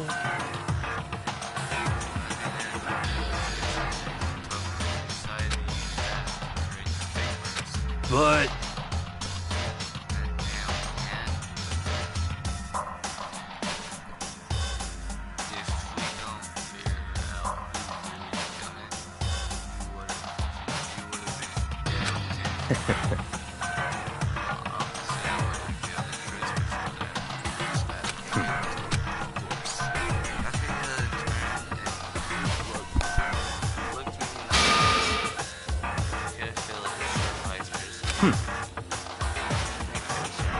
Someone I never did, and I was taken for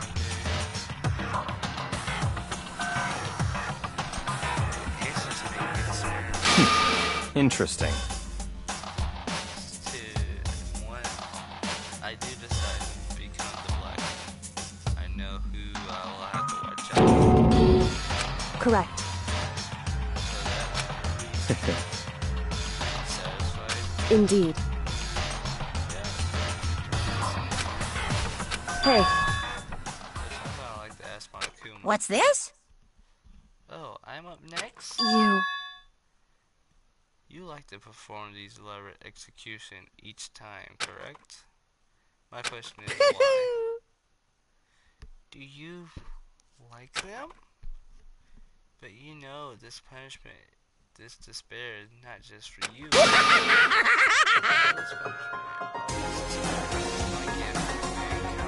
what?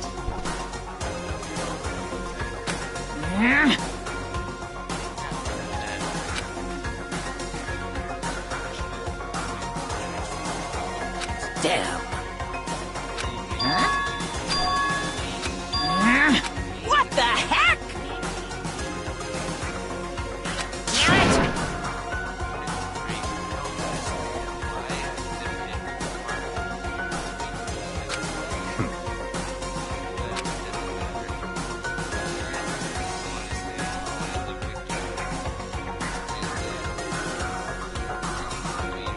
Ooh, how exciting!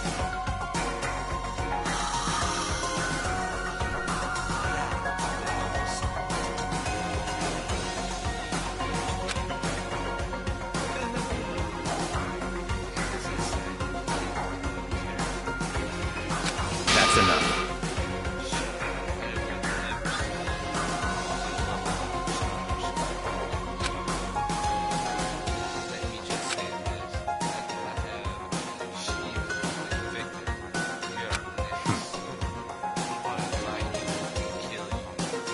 in the name of my family.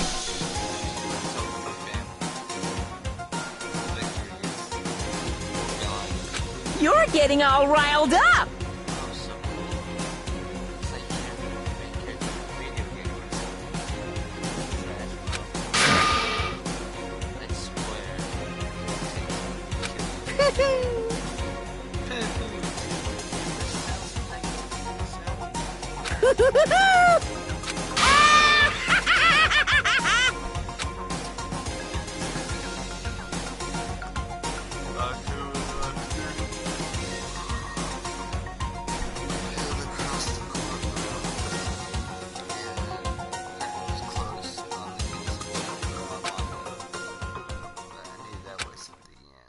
Killing game would still continue because the mastermind wouldn't let it end.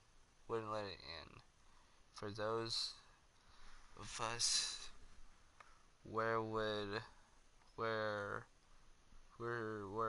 who were still alive, or worse, fear and despair kept on multiplying. It was that kind of despair that felt like a blind puppy in hell had more of a future than us. All of our courage, our effort, our friendship, it felt like it amounted to nothing. It was the worst kind of despair.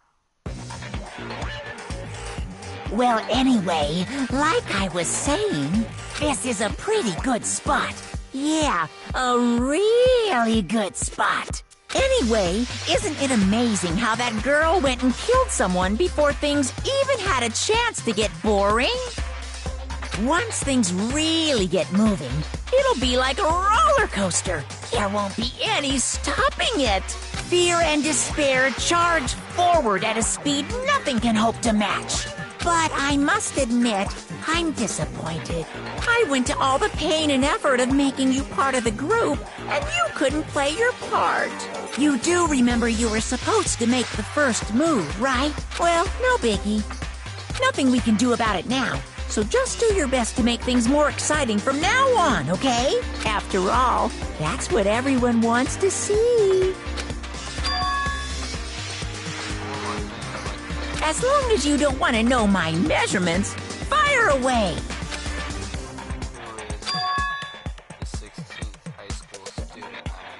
Ooh, my, you really took me by surprise there. I know I said you could ask anything, but...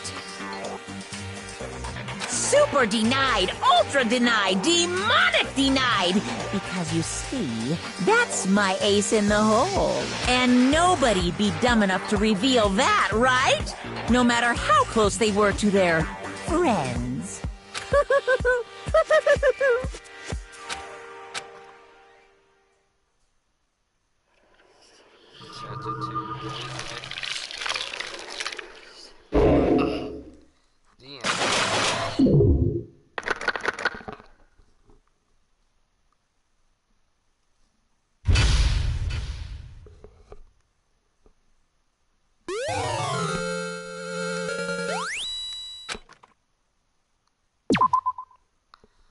Well guys, I hope you enjoyed the video. If you did, hit the like button. If you're new, subscribe, share with your friends, and I catch y'all in the next video.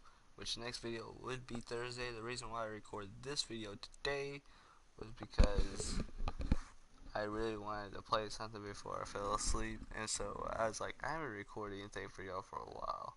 And plus I got back from Florida, and so then I got to stay at my buddy's house 2 nights in a row. But then I was like, yeah, I gotta record something for y'all now, because I've been left y'all behind. But now, if this stuff kind of happens because of something, like, let's say I didn't record for y'all because I stayed a night at someone's house, then, like, I'll try to record the next night. But it's gonna be, like, very, you know, it's gonna be like, I'm trying to think of a good way to say it. It's kind of like, a delay of an episode or something, and so then I'll be like, oh yeah, I gotta record on this day because I didn't record on Thursday, Friday, or Saturday, or Sunday. So those are my main 4 I'll be recording on, which is Thursday, Friday, Saturday, and Sunday. And I don't have specific times, then I'll just record at some point. But anyways, again, guys, if you like it, hit that like button, subscribe, share with your friends, and I'll see you all in the next video. Ghost out. First, let me save it, and then I'll say,